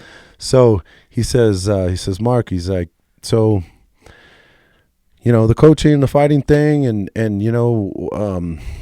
what is there another chapter for you? And I was like, what do you mean? He said, well, would you do something different other than coaching? Because you have a degree in journalism, right? I do. Yeah, I do. Okay, cool. I do. And I was like, no, not really. I don't think so. I said, I'll probably slow down in the sense of the traveling and all that stuff at some point. And, but no, I don't think so. And he says, what about a book? And I said, what the no one gives a shit about my book. And he's like, I think you're wrong. He said, he said, I think you'd be really good at public speaking, going out there and being a motivational speaker. And I said, no one cares about what the hell I do, Gary, and he's like, I don't know about that, and so I'd come check it out. Yeah. I'd have two of you, yourself. Well, I'd have three. Jeremy, you come? Okay. So where's Gary from? He's from here. Okay. Yeah. Cool. So, and I've had people say that to me before, and it's not something I'm saying I'm going to run out and do today, but I don't know, man. I don't know about that stuff. I don't know. Like when I started coaching, they asked me to coach when I was 3 months into training. I was like, man, I don't know shit, and they're like, I think you'd be better than you think, and I think you do a great job at this. And then, when you fast forward to where we are today, what that said to me is sometimes you need someone to believe in you more than you believe in yourself so that you can believe in yourself. Yeah. And so like with the book and the motivational stuff or whatever, sometimes maybe that's that same case where you just need someone to believe in you more than you believe in yourself, and then you start to believe in yourself and you go do it. But I don't know, I don't even know what the hell I'd write about. Like, what the hell am I going to write about? A lot about what we just talked about, man, Yeah. I think. Yeah. I think it would be, for me, I don't know, I'm thinking titles. And, since the last time we had you in here and you were talking about the Cape Buffalo and how much head into the storm, right? Yeah. Or something like that, right? Like, and it could be about your career. I don't know. Yeah. I'm putting words into your own mouth. No, right now, you can but put them in there. About your career, life lessons, and where you're at now. Like, Yeah. I'll buy it. Yeah. If you sign it. Of course I'd sign it. How many You can do the audiobook here, too. I love I'll give it. you how the many studio public space. speakers in our career have we sat through listening to? Oh, my God, dude. Like, who are coming from the entertainment industry, like Jeremy works more on the corporate side of that, like for big corporations and these keynote speakers and Okay. people that they bring in, and like less engaging, no story. it's to like a tell, really bad TED Talks, canned speech. Yeah. Dude, you would crush it. Yeah. Yeah. Total crusher. I would, again, maybe I just need some more people to believe in me than I believe in myself right now. I don't, it's not that I have a lack of belief about it. It's just, I don't know. I look at my life and I'm like, it's pretty fucking boring. Like, I go to the gym, I train guys, and I do some hunting here and there, and I talk some shit, and then we do it all over again next year. It's funny because I come from a rock and roll like roadie background, and everybody thinks that must be the most like craziest fucking job in the world, right? boring. And I'm like, dude, I spend most of my time literally working. I know. You know what I mean? I know. Like when I was doing that, I know. not anymore. But yeah, it's not what it's cracked up or what Hollywood. Maybe in the 70s, I think I missed that whole curve of like maybe. Yeah. But doing you look cocaine off of boobs right or whatever, right? So I mean, yeah, I think you could still do that now if you probably wanted, could, but yeah. you'd probably get in trouble. But Yeah. but the point, I mean, you look at 4 fucking walls, pretty much. Yeah. Stuck in a hotel, stuck in a plane. Go back to so. A lot of people would say, "Bro, you've lost your mind. Your life's not boring." But I guess I do it every day, and so. It becomes routine. Yeah, you lose that a little bit in the sense. Yeah, the routine happens, and so you're like, I don't think any of this is that interesting. It's the same old shit. But when you start telling people, especially when people ask that stuff, like what you just asked, you're like, well, maybe some of this is entertaining. I don't know, And so, forever I've organized my. I'm a big note taker, and so. I do it on my phone now. I have piles of notebooks from old stuff, but forever I've every weekend I've been in a fight, I jot down a bunch of stuff about the experience, the fight, the lessons, I have so much of that in notes that someone probably could just grab that and write a book out of that. And there's some funny shit in there, and I bet. so there's a lot of that stuff, but I don't know. It's who knows? Maybe one of these days. See. Yeah. Just let me know when you're going to do I it. will. All right? I will. I'll bring you guys Yeah. for sure. Yeah. A copy Come of hang my out. 3-page We'll book. announce it here. I'm like, this is a 3-page coloring book. It don't matter. What do you guys think? I'm like, this thing's fucking awesome. I don't know isn't if it? I could stay within the lines, but I'll try. Exactly. I'm like, you got to color in camo colors, though. Hell yeah. Yeah. No, that's awesome, man. The main purpose of this podcast, and we're cruising through time. Do you have any obligations? You got to be anywhere? Oh, man, I could be here for as long as you want. It's coming down out there. I'm not worried. Okay. Cool. I'm going to keep you for a little bit. Yeah, then. go ahead. So the main purpose of this podcast, you being a 5th generation Coloradan, growing up here, having those ties, I think is so awesome. We've talked about that a bunch. You're a mentor to so many people on their day-to-day lives. how does that being a good mentor quality translate to helping people understand the outdoors and, be a good bow hunter, be a good fly fisherman, be responsible when you're backpacking, all that sort of stuff. Sure. What do you think could translate into, because I think every lesson that you learn from fighting or me talking to people on a podcast or whatever it is can always be translated into something else, right? Another life lesson. It's interesting you ask that because for years I've always had the idea to, because most of the kids I trained come from the city. Not all of them, but most of them come from the city. They live in Denver. They've never even come up as far as Evergreen. Except for Dustin Jacoby. He's well, Dustin's different. But, Dustin, part of his hunting, at least here local, came from the introduction of myself and my friends. Awesome. He's really good friends with one of my best friends. And that was from obviously an introduction. And that's who we go pheasant hunting with a lot. And then one of our friends is taking Dustin elk hunting. And so anyway, not that Dustin didn't come from that, but my point is it's going to make the point in what I'm going to say is for years I was like, let me back up. So it might be 15 years ago, my brother and I took about 6 of our friends out, close friends, and we went on this backpacking summer trip. And my brother and I did it sort of selfishly because we wanted to go scout this area for hunting. So we were like, but my buddies had been saying, hey, we'd love to go do some type of backpack trip or something. I was like, dude, I don't know, So anyway, my brother and I organized this trip and we made them get in shape. And, we sent them a gear list and stayed on top of them. And we went out and we did this trip. And we went actually to the La Garita Wilderness. That's where we went. And we went and scouted this. Where is that? Is that southern Colorado? Yeah, like southwest Colorado. So we went out there and we, my buddies came out. And a funny story is, we gave them to the nth degree the gear list that you're going to need, and we 114 sheets of toilet paper. Right, exactly. And we triple checked this thing and we made sure, because we told them, once you get out there, we're going to be sometimes crossing ridge lines above timberline. It's going to rain every afternoon, whether it's the summer or not. It's going to get cold at night.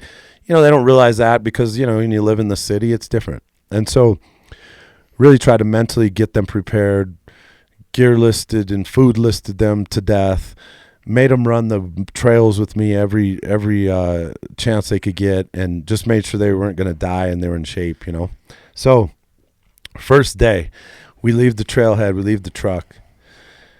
Everyone's geared up, got their backpack. I've made them hike miles upon miles with their backpacks on because I was like, man, I don't want you to be a liability. It's a problem out there.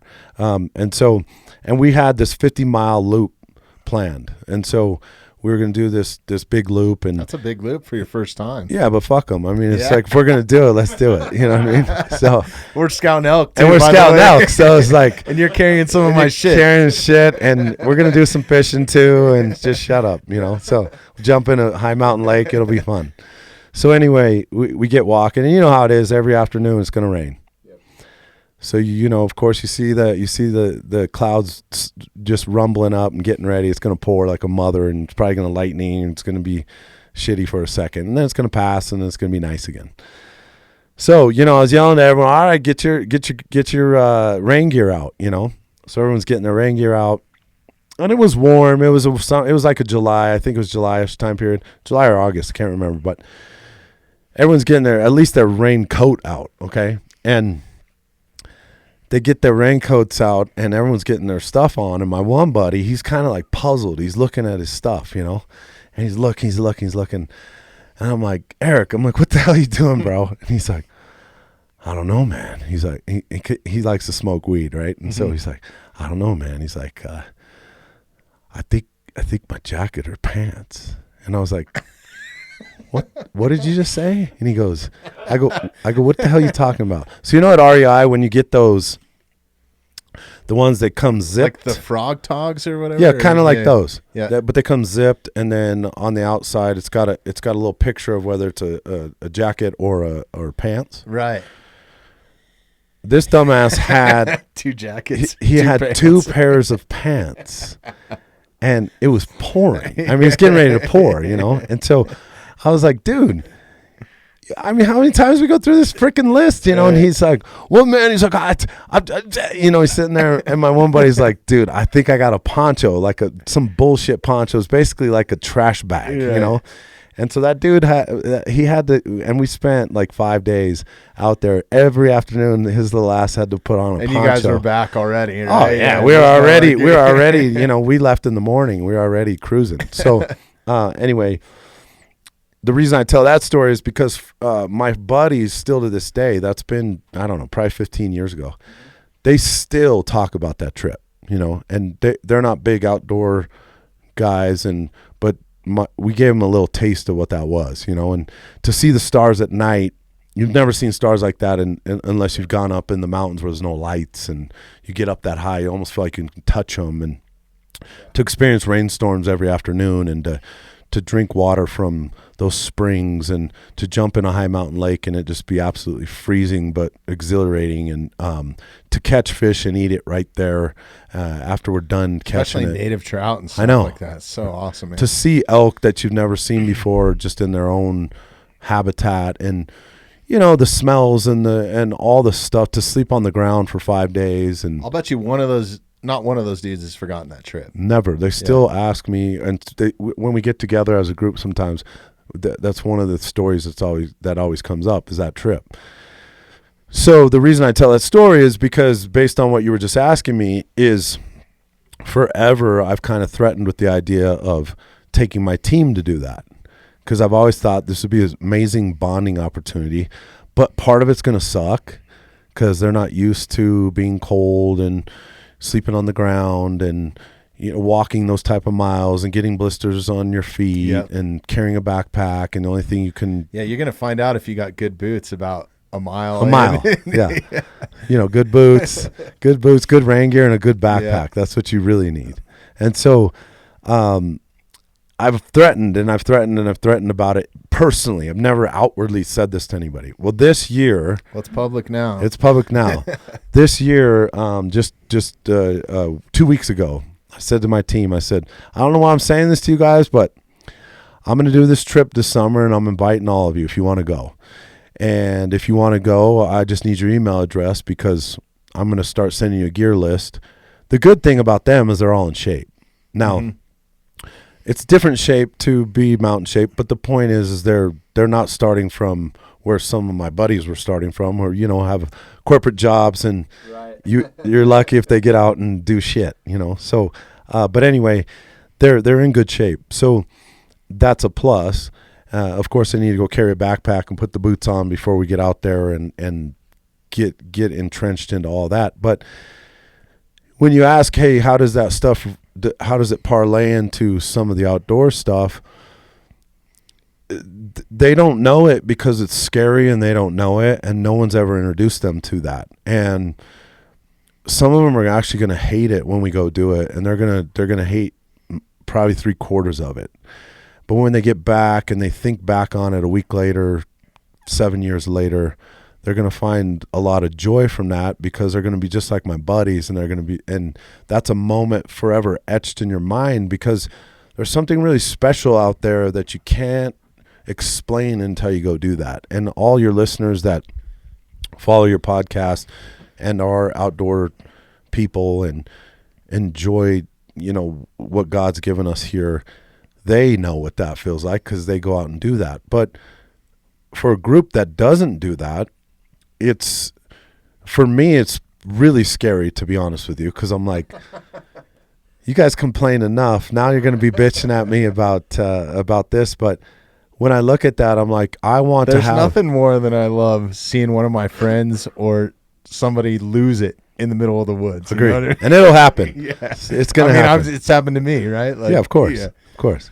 And it's going to happen. The mosquitoes, the shitty sleep, the whatever, right?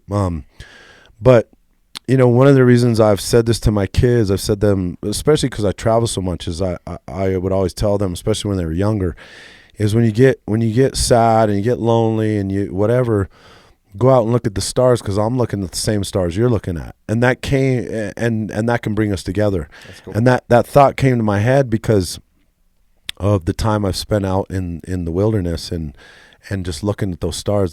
They always mesmerize me how beautiful and bright they are when you get away from the light and you get into those type of altitudes and you get a clear sky in the evening, and it's awesome. Then you go out and look at it and you can see the Big Dipper and you can see the Little Dipper and you can see all these stars, and they just feel like they're piled up upon each other, and you're high enough to where you feel like you can grab them almost. And so that kind of stuff will forever be etched in their minds. And I called my brother actually this week, and I said to him, I said, hey man, I got this really stupid idea, but I'm going to need your help. And we could parlay this into going and scouting for another area we wanted to do. If I throw that in, I know he'll be in. So I was like, we could parlay this, because we just drew that tag we talked about.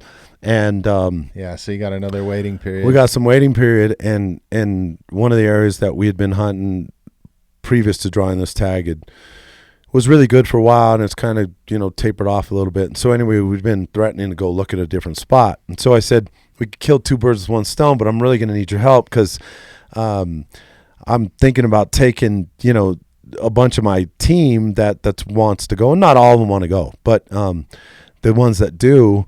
I want to go take them out and introduce them to that, and I think it'd be really fun. And I think it's a great idea at the same time. I think anybody should do that. I think the biggest way that we can advocate for nature, and what I found, your episode 78, after talking to so many people that live in the outdoors, whether they're a professional snowboarder, a backcountry bow hunter, a biologist, whatever, everybody seems to have this weird connection with nature and what it gives back to them, right? Like what you just explained with the stars. That everybody has that special connection. And I don't think that there's any better way to advocate than just showing somebody that doesn't have that experience something that's going to be special to them forever, or whatever they might take out of it. Maybe it's, being able to see wildflowers for the first time or something like that, right? Agree. And I think that if more people have a connection with nature, then more people might care about some of our public lands, some of the wildlife. And I think that there's a big portion of looking into it and being educated too. Just because you think an animal is cool is not the only reason why it's there or why it's managed, or whether you're hunting or anti-hunting or whatever it is. And I think we're in a sticky situation right now too, with just the way that wildlife is being looked at from a public standpoint on how it needs to be managed.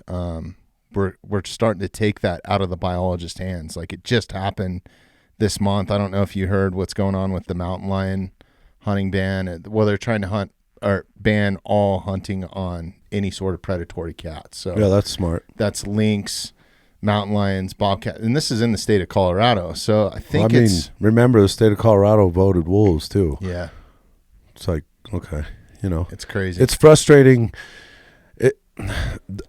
It's frustrating when we do that. When we the professionals that manage this, we pay them tons of money to manage it too. I know, and what's frustrating about it is. You can be, I don't care which side of the fence you're on with the wolf talk, for example. The votes that swayed that to happen the majority came from the Denver County and Boulder County. Mm-hmm. And it's like, hold on a second. The masses that go and enjoy this stuff, and the professionals that we pay, probably don't even reside in either county. Not to mention, think about how many hunters come in here out of state that don't have a voice. Agree. That's zero voice. And so that thing's frustrating to me. That, like you're talking about with the predators, mm-hmm. It's very frustrating. It says to me that there's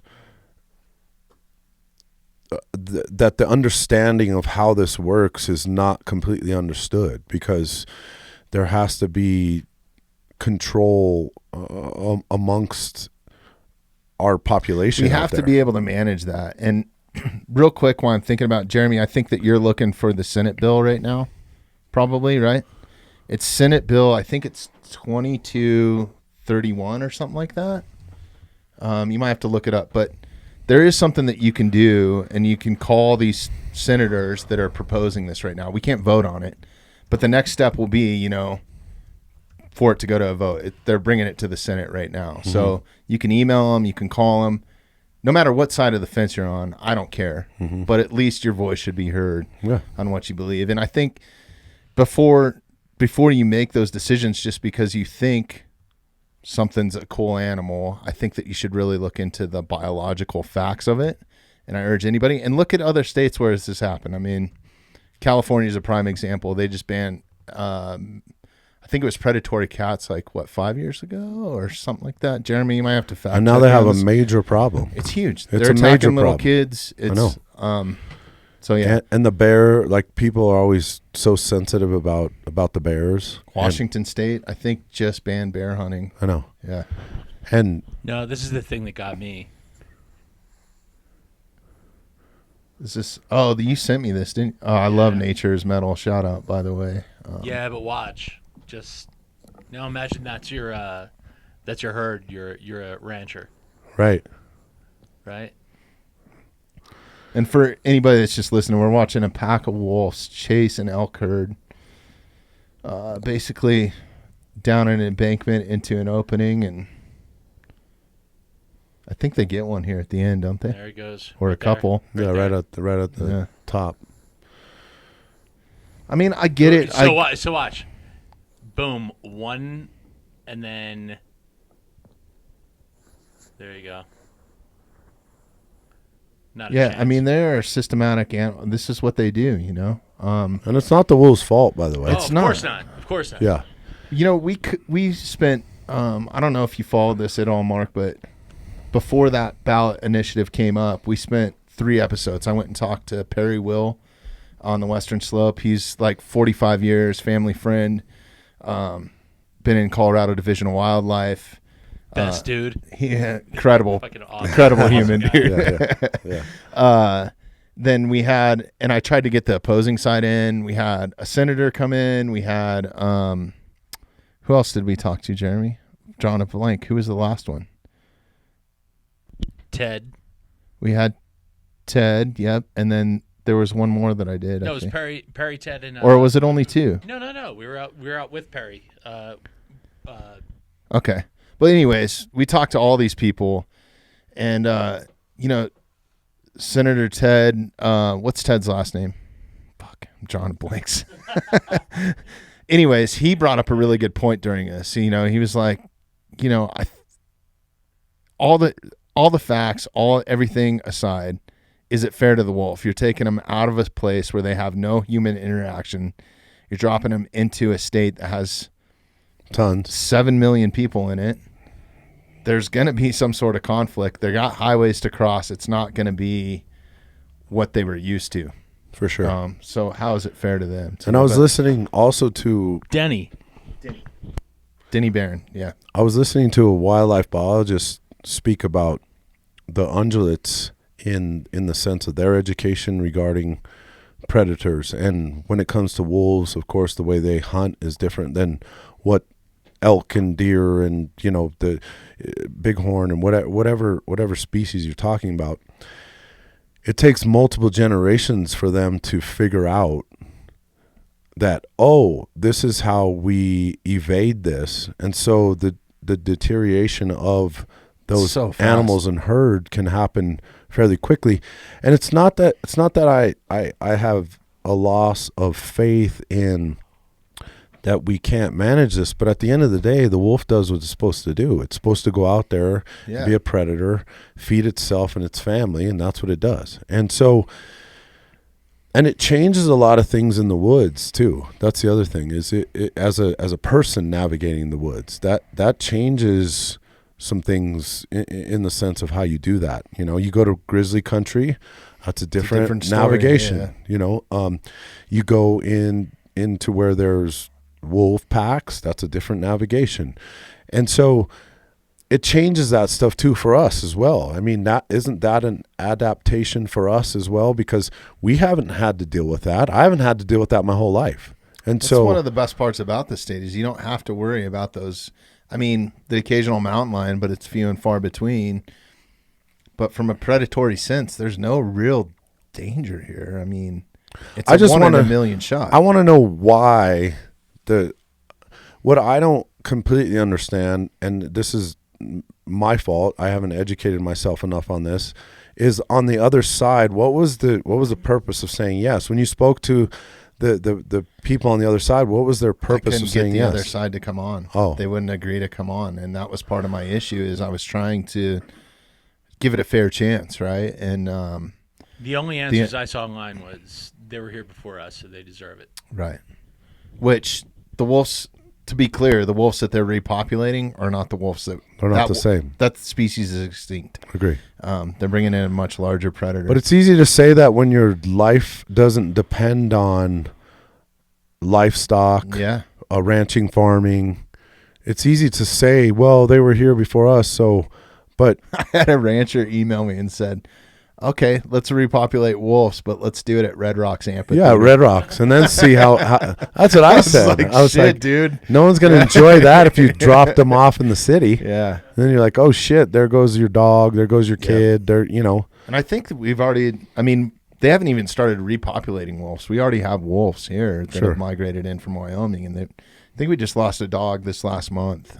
Somebody did, but. More than that. Was it? But anyways, real quick, Jeremy, can you look up that Senate bill on the mountain lion thing just so I can be clear for our listeners that are curious and want to educate themselves in it? There's a ton of information out there. I didn't mean to bring this up on your podcast, and shout out to Mike Hearn too for he helped educate me in it. He's a writer for Free Range America. And listen, people send me good and bad shit in social media, so I'll just get some more good and bad shit. That's all. We can edit some of this out too if you don't want to catch all the heat. I don't give a crap. I actually don't care. But yeah, man. Senate Bill 31. That's what it was. Okay. 2231. The Front Range lawmakers, Democrats, ban hunting of mountain lions, Canada lynx, and bobcats. Yeah.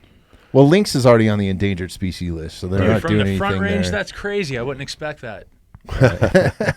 Weird. I think most of these people are in Boulder, but yeah, reach out to him. What you asked though is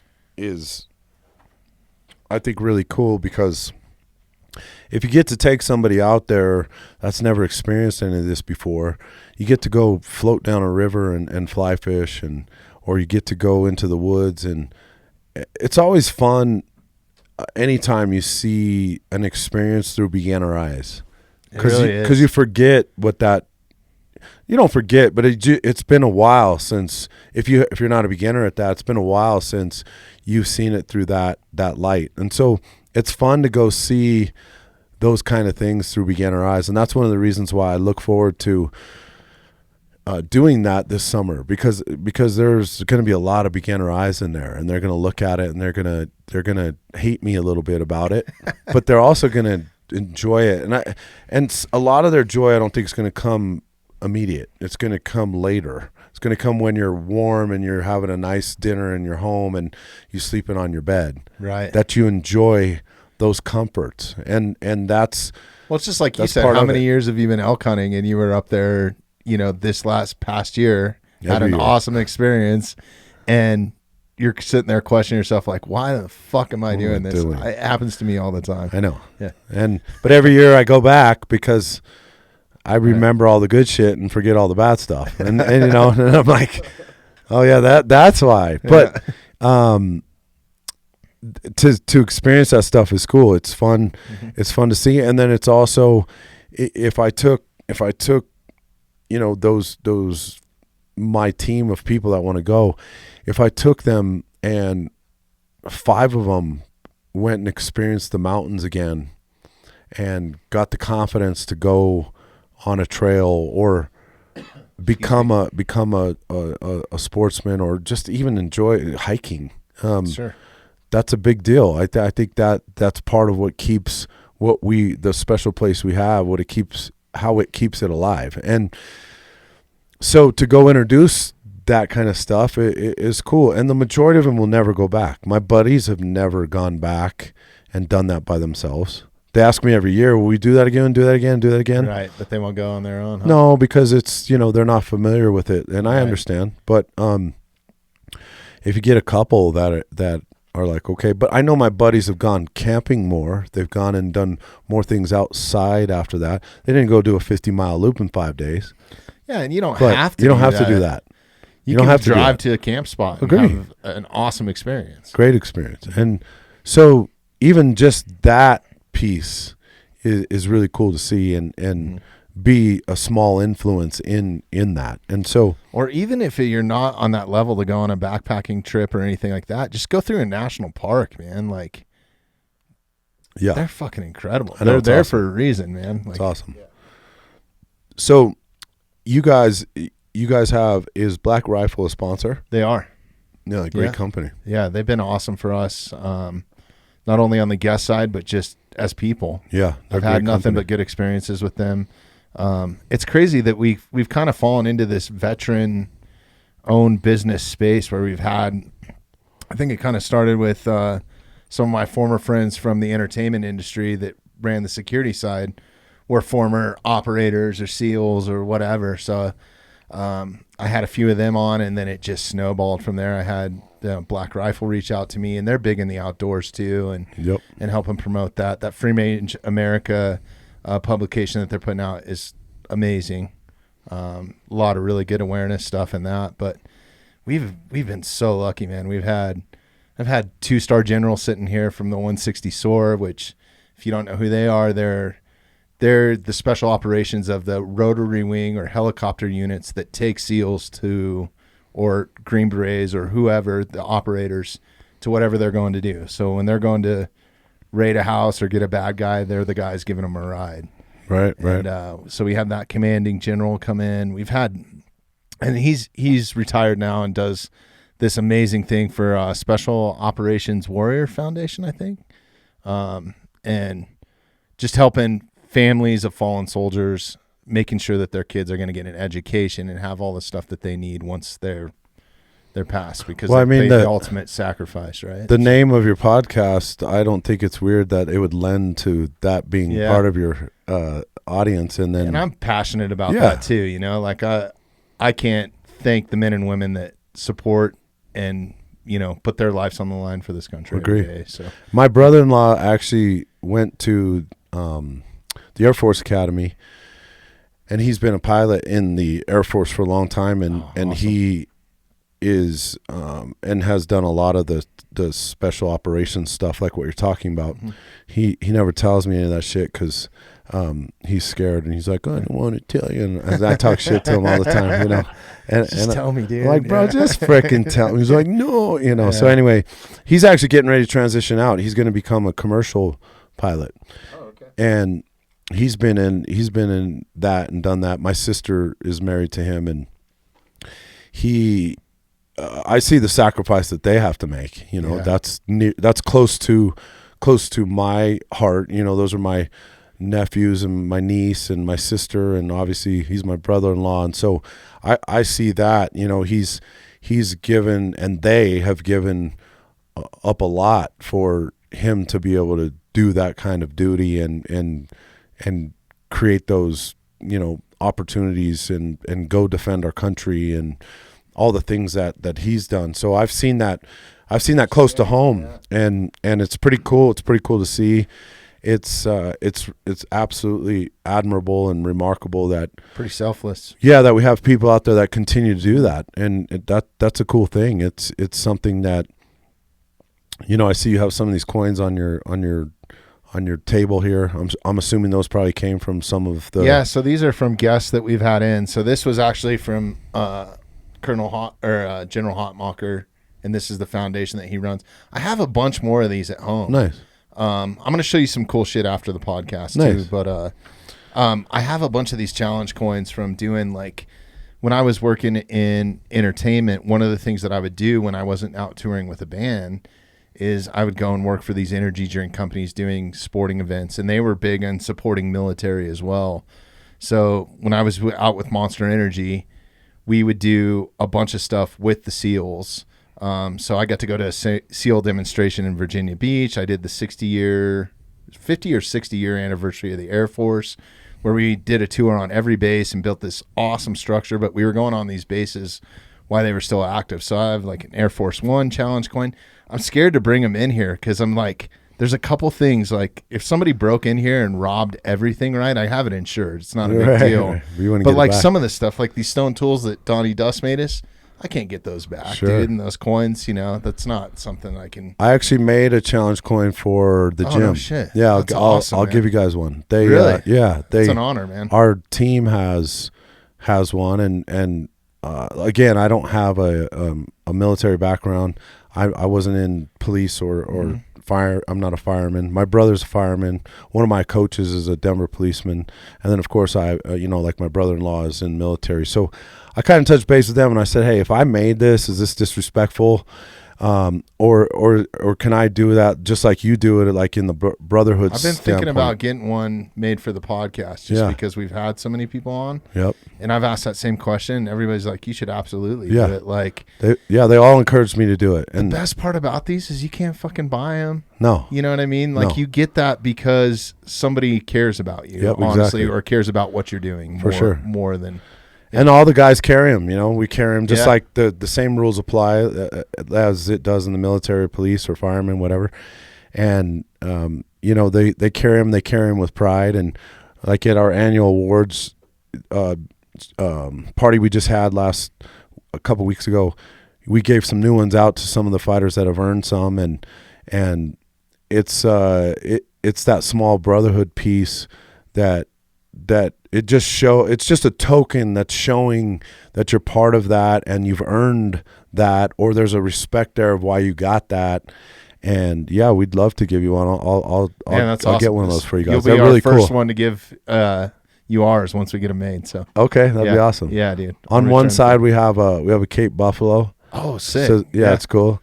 And then on the other side we have our logo, and it's really cool. They turned out really cool. I looked at the origin of this, and it goes back to the Roman gladiator. So I don't think it's disrespectful that you're getting one made. Yeah, it goes. That's true. It goes back to that. Like that was one thing that they used to trade between each other, and they were basically imprisoned, right? So it was like the only thing that you could actually hold on to. You could take into battle, right? That sort of thing. So it's kind of a cool. You should look up the history of it. I'm butchering cool. It. No, I looked it up. I Googled it, so it's like, who knows if it's right or not, but we did that, and then we also gave out dog tags.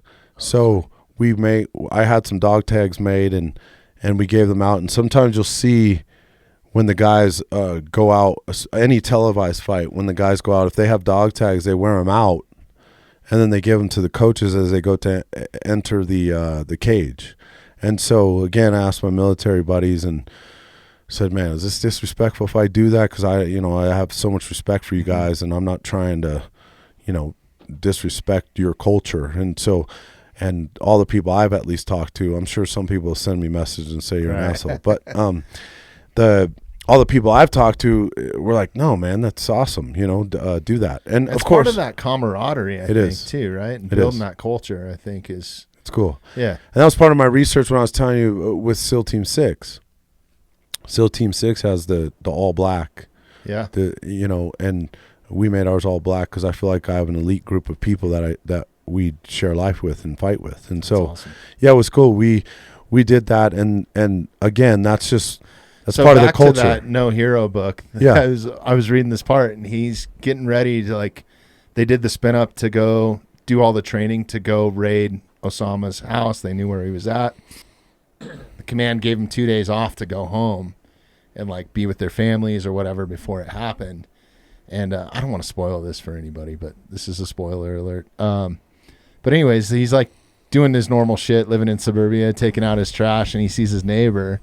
And he knows the next day he's going to be on a helicopter or a C-130 or whatever going to go raid this house and kill the most wanted man in the world at the moment. It's wild, yeah. And his neighbor's just complaining to him. He's like, I'm so fucking busy. I got all this shit. Tomorrow's going to suck. And he's just sitting there going fuck, man, like this guy doesn't have a clue what I'm about to go do, you know. So well, I feel a little bit that way. Funny. Yeah, I feel that way when we go fight, when we walk out. One of my most favorite parts of fighting, of course, the training and the build up to it is amazing, because that's the process.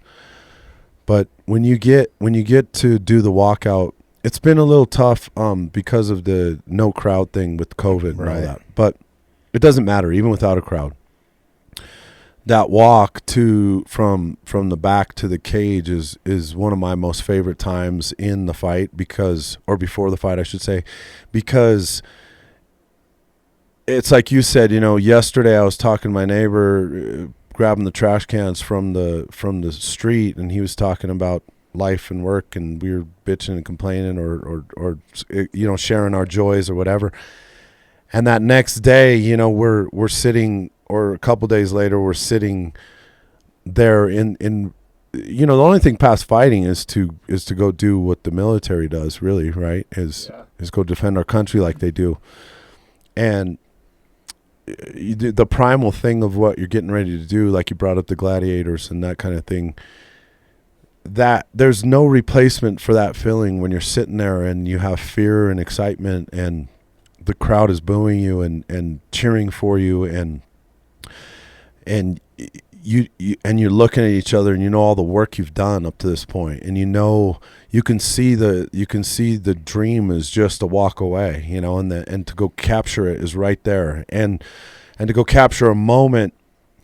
That's why I always tell my fighters before they walk out, I say, take this all in, because one day these fuckers aren't going to be cheering for you anymore. Yeah, you know. And I always tell them, I say, don't rush out there. Don't rush out there. Take it all in. Take in the experience.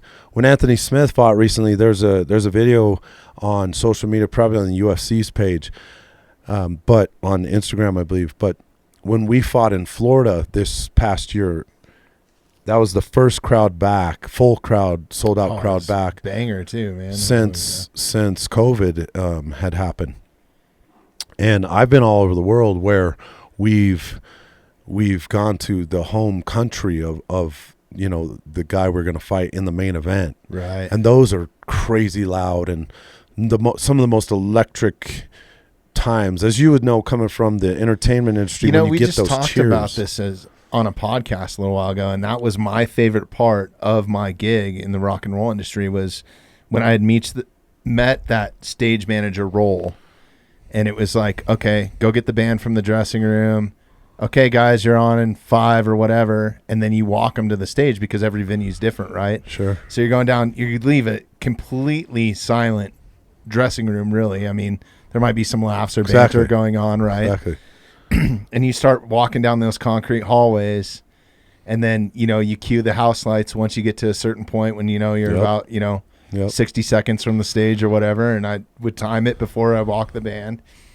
And then just to hear that crowd when you walk into it. So I can only imagine on the fight level, it's like, it's insane. It's amped up. And then you're going to go fight somebody. I mean, I was walking a band on the stage where everybody wanted to see them, and like, right, you know, nobody's throwing a punch. Yeah, I mean, we had some concussion grenades that were pretty badass. but boo, you know, the booze and the cheers and all that stuff is it's next level. Is an experience that you're not going to get forever. Mm-hmm. As a coach, I've had the luxury of getting it year after year, because I've been doing it for as long as I've been doing. But on the fighter side, it only lasts so long, and that's why I was telling them, man, enjoy it. And I remember when Anthony walked out last year, and I just told him, I was like, dude, and I've told him this before, so it wasn't like he needed to be told that again, but I tell him every single time, every single one of them that walk out, enjoy this process, don't rush. And the funny part about that comment is, you know how you have the stage person in the back telling you, okay, we're walking in 20 seconds, and then when it gets to 5, they stop talking because they don't want the audio to pick up. So they give you like this, they do Is that. This it? No. Yeah, that's it right that's there. you. Yeah. There it is. So see, he's enjoying the process right there, you know? Like he's look at that. I mean, he's getting ready to go fight somebody. Look at him. That's what I'm saying, man. I'm a huge fan of Look him, at him. by the way. Incredible. Like person. that kind of stuff right there is huge, you know. There's one on my Instagram that I put of Dustin. This isn't bad either. Say it again. I said that isn't bad either on the on the left Couple side of the honeys in the screen. front Yeah, they're happy to film that. They're happy to film it. They must have been watching me flex. I'm just kidding. I'm just kidding. Man. There's one on my Instagram of Dustin walking out recently, similar thing. But the point is that right there, like you can go watch the fight. The fight's awesome. He does an amazing job. I He did wins. watch it. It was. He does an amazing job. And he's such a talented guy. But those kind of moments right there are just irreplaceable. I mean, you can't. It's stuff like that. You know, when I'm done doing this, I'll sit there and I think it was the one prior to that. No, that was after the fight. You know what I'm telling him right there, actually, which is another interesting point. Was that the Madison Square Garden? Yeah, that was at Madison Square Garden. That was incredible. It might be that same. It might be that same video sequence in there. Anyway, when Dustin's walking back right there, that's after a victory right there. And the audio that I'm telling him is, "Don't you dare be upset over winning." I remember this because they aired this. I think Rogan was talking about it during the actual commentary. Because winning is really hard, man. Yeah. And one of the things about winning, we've talked Dustin about, was being hard on himself. He right? was. I mean, we took that fight short notice. Yeah, and that's a crazy story too. I called his ass at elk hunting, and I tracked his ass down, and I was like, "Hey, man." And if I couldn't have tracked him down, I was still saying yes because I loved the matchup for him. Yeah. And I knew he could win because Dustin's just that guy. I told him, I said, we got this fight. I know you're hunting. I know how that feels. I'm sorry to interrupt that shit, but we got this fight, man, and this is an opportunity I don't think you're going to want to turn down. He never looked at the opponent. He goes, "Coach, I believe you. I trust you. I'll come home." And he came home, and then we went, and we had that moment right there. And he won that fight unanimous. I know he wanted to finish, and that's part of what makes him great and why he was he had a little like bit harder on himself. 350 strikes or something. Yeah, a bunch of strikes. Stupid, dude. And the crazy part was he when he came out of the cage, he's like, "Man, Coach, fuck, I just wanted to get a finish, you know, and I know I could have finished, you know, whatever." And that's why I said to him, I was like, "Man, don't you dare not enjoy winning because winning is really hard, you know." And I never knew that the media caught my audio on that. One of the media guys sent that to me and said, "Hey, I caught this audio of you saying that."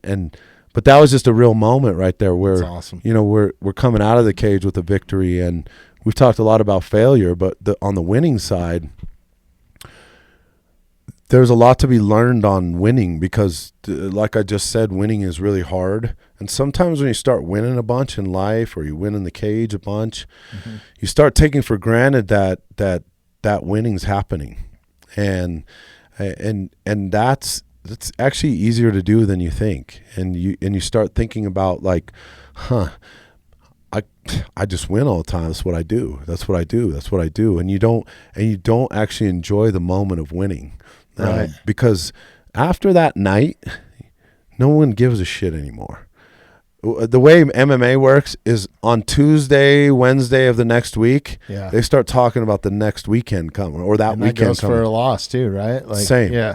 So you put all the stock in a loss. They fucking forgot you lost 2 days later. Yeah. And so you're the only one that remembers that, you know? And so, and the winning too. And so, you know, you got to put a lot of enjoyment into the winning. And I don't mean, you know, like the partying of the winning. Right. I mean, enjoying, like, that was really tough to go do. Enjoy the moment. Yeah, it's insane. And like, staying ready. And stay ready. Stay like he ready was. for that. Yeah, that call. Yeah, like he was, you Yeah. know. And I busted his elk hunt up, and I apologized to him, and I gave him some of my elk meat because of that. And so I was like, "Dude, I'm sorry, bro." Yeah. You know, but it was worth it. It was worth it, and so That's awesome. you get a moment like that. That's really cool. And you get to remind him, yourself, everybody else that winning's really hard. That's another really good book is Winning by Tim Grover. Okay. He was the one that I'm going to add it to my list. he wrote Relentless too. He worked with Michael Jordan. Oh, okay. Yeah. Is that loosely what that documentary on ESPN was based off of, was Relentless? I don't know if it was based off that. Yeah, this book's great. Okay. He's the one that really coined that term, like winning's really hard, because it is. And that's an amazing book. If you haven't read that book, it's great. Relentless is another really good book as well. Awesome. I'll check those out. Yeah, that's a great book. That's where that comes from. Oh, yeah. Yeah. Well, shit, man, we're burning through the time here. We've been sitting here for over 2 hours. But yeah? Before we roll, what do you got coming up next? What's next on the books? We got a bunch of stuff. We're idle this weekend, which is why I'm here, which is pretty rare. And so I came here up in a snowstorm. It's a blizzard out there right now. So we're idle this weekend, but we have a ton of stuff coming up, from the UFC to LFA, Fury. Dustin's got a big fight coming up. Dustin's Top got 10 a fight right? in March. Yeah. Alex Hernandez has a big fight coming up. Vince Pichel, Cody Brundage. Yeah. All the guys. I mean, all of them.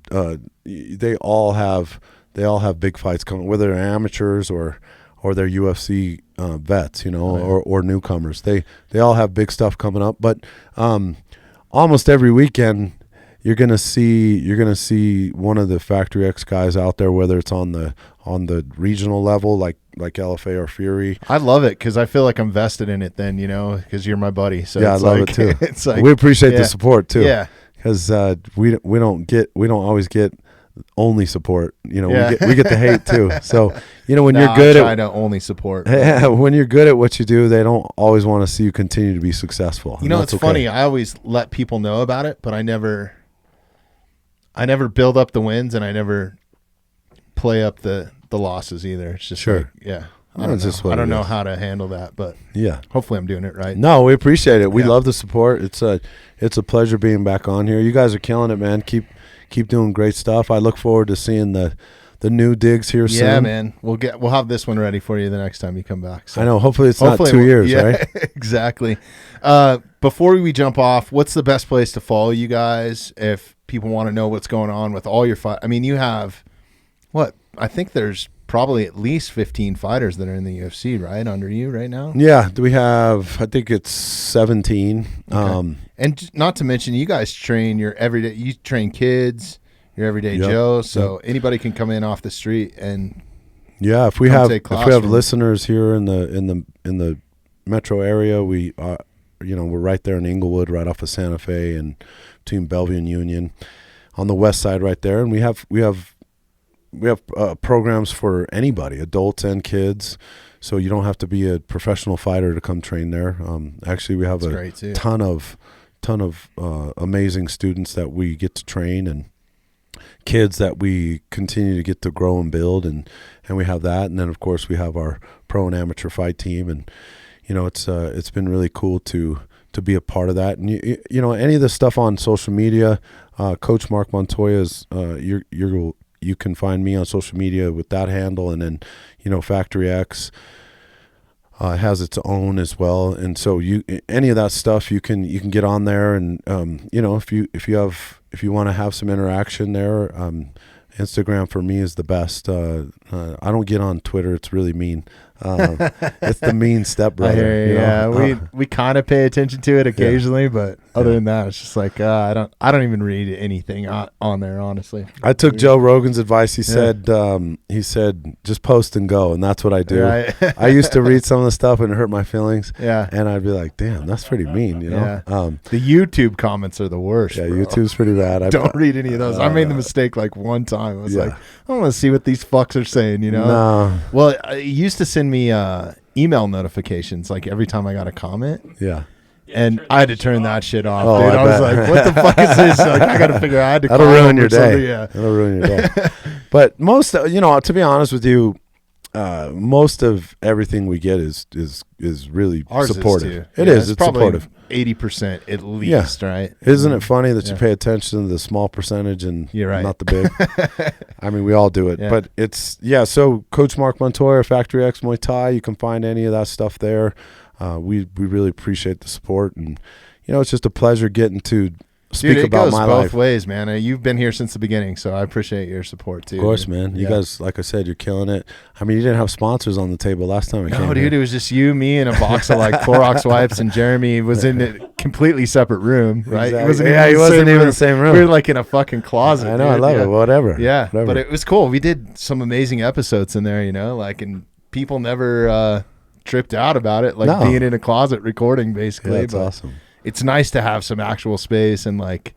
I can feel the growth once we came into here. I was like, okay, this is cool. Yeah, it's cool. It's cool. We'll be able to do some more stuff that we want to do too. So that's awesome. So, yeah, looking forward to we that. We appreciate you guys. Thank you again for your support, and to your listeners, we appreciate. If they have comments or want to interact, that's the place to find us. Mark, I've said this many times before, but anytime you want to come back up here, that seat's open, bro, and I'll kick whoever's in it out. I said that the other night on a podcast, and I was like, wait a minute. Unless it's Marc Montoya is in here, then I'm going to have to kick them out. But cheers, brother. I really appreciate your time, and it's been awesome hanging out. Yeah, it's awesome. I appreciate it. Thanks, everybody, for listening. Thank Jeremy. You guys. Thank you, brother.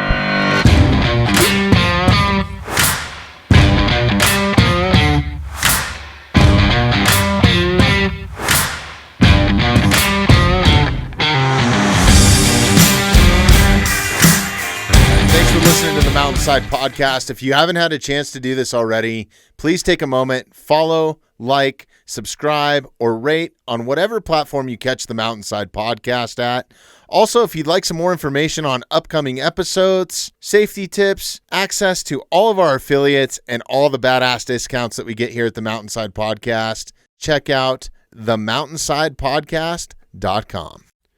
We wanted to let you know that the Mountainside Podcast is now available on Patreon. If you'd like access to bonus footage, behind-the-scenes content, ad-free listening, and much more, simply find the link in our bio or visit patreon.com/themountainside. There's nothing I love more than supporting America, showing my patriotism, and buying 100% American-made products. Origin Maine is one of the only companies that I've found out there that makes an incredible product that's 100% designed, produced, grown, built, and manufactured right here in the USA. So if you're looking for 100% American-made boots, high-quality denim, jiu-jitsu gis, rash guards, hoodies, bags, Jocko Clean Energy Fuel, supplements, and much more, look no further than OriginMaine.com. If you want to support the U.S. economy, the U.S. workforce, then you can 100% trust Origin and the amazing people that are running this company. And because they are a sponsor of the Mountainside Podcast, you as a listener can truly reap the benefits of buying American-made products at a discount. All you have to do is simply use promo code TMS at checkout, and you will receive 10% off your entire order every time that you visit OriginMaine.com. Once again, that's promo code TMS, the number 10, TMS10 at OriginMaine.com. We are also brought to you by Uncanna CBD. If you're looking to trust a natural solution, then look no further than Uncanna to help you curb anxiety, get better sleep, helping with long-term pain, joint mobility, muscle recovery, and many other benefits. Then you need to try a full spectrum or broad spectrum CBD. And the only brand that I trust is Uncanna. I use their products daily, and I can attest to you of how well it works. Uncanna is also veteran owned and operated and is just an incredible company that lives in the outdoors. Whether they're sponsoring professional rock climbers, dirt bikers, skiers, and many other athletes, helping veteran communities get outside, this is an incredible company with an incredible product. Because they are a sponsor here at the Mountainside Podcast, and you're listening to this ad right now, you can receive 10% off your entire order every time that you visit Uncanna.com. All you have to do is simply enter promo code TMS at checkout to receive 10% off your entire CBD order, apparel, canine products, or whatever Uncanna has to offer just by simply typing in the code TMS at checkout. Once again, that's promo code TMS at uncanna.com. We are also brought to you by Onnit. Onnit is an amazing company based right here in the USA, helping humans reach peak performance mentally and physically. Listen, this is not just another supplement company with the same old, same old. Onnit's diverse lineup of products and supplements are backed by science and research, and that's what truly makes this company so amazing.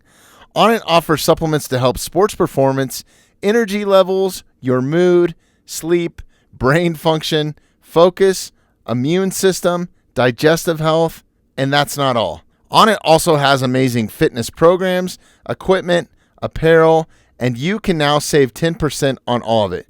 Just visit onnit.com, that's ONNIT.com, and use the promo code TMS at checkout to receive 10% off your entire order.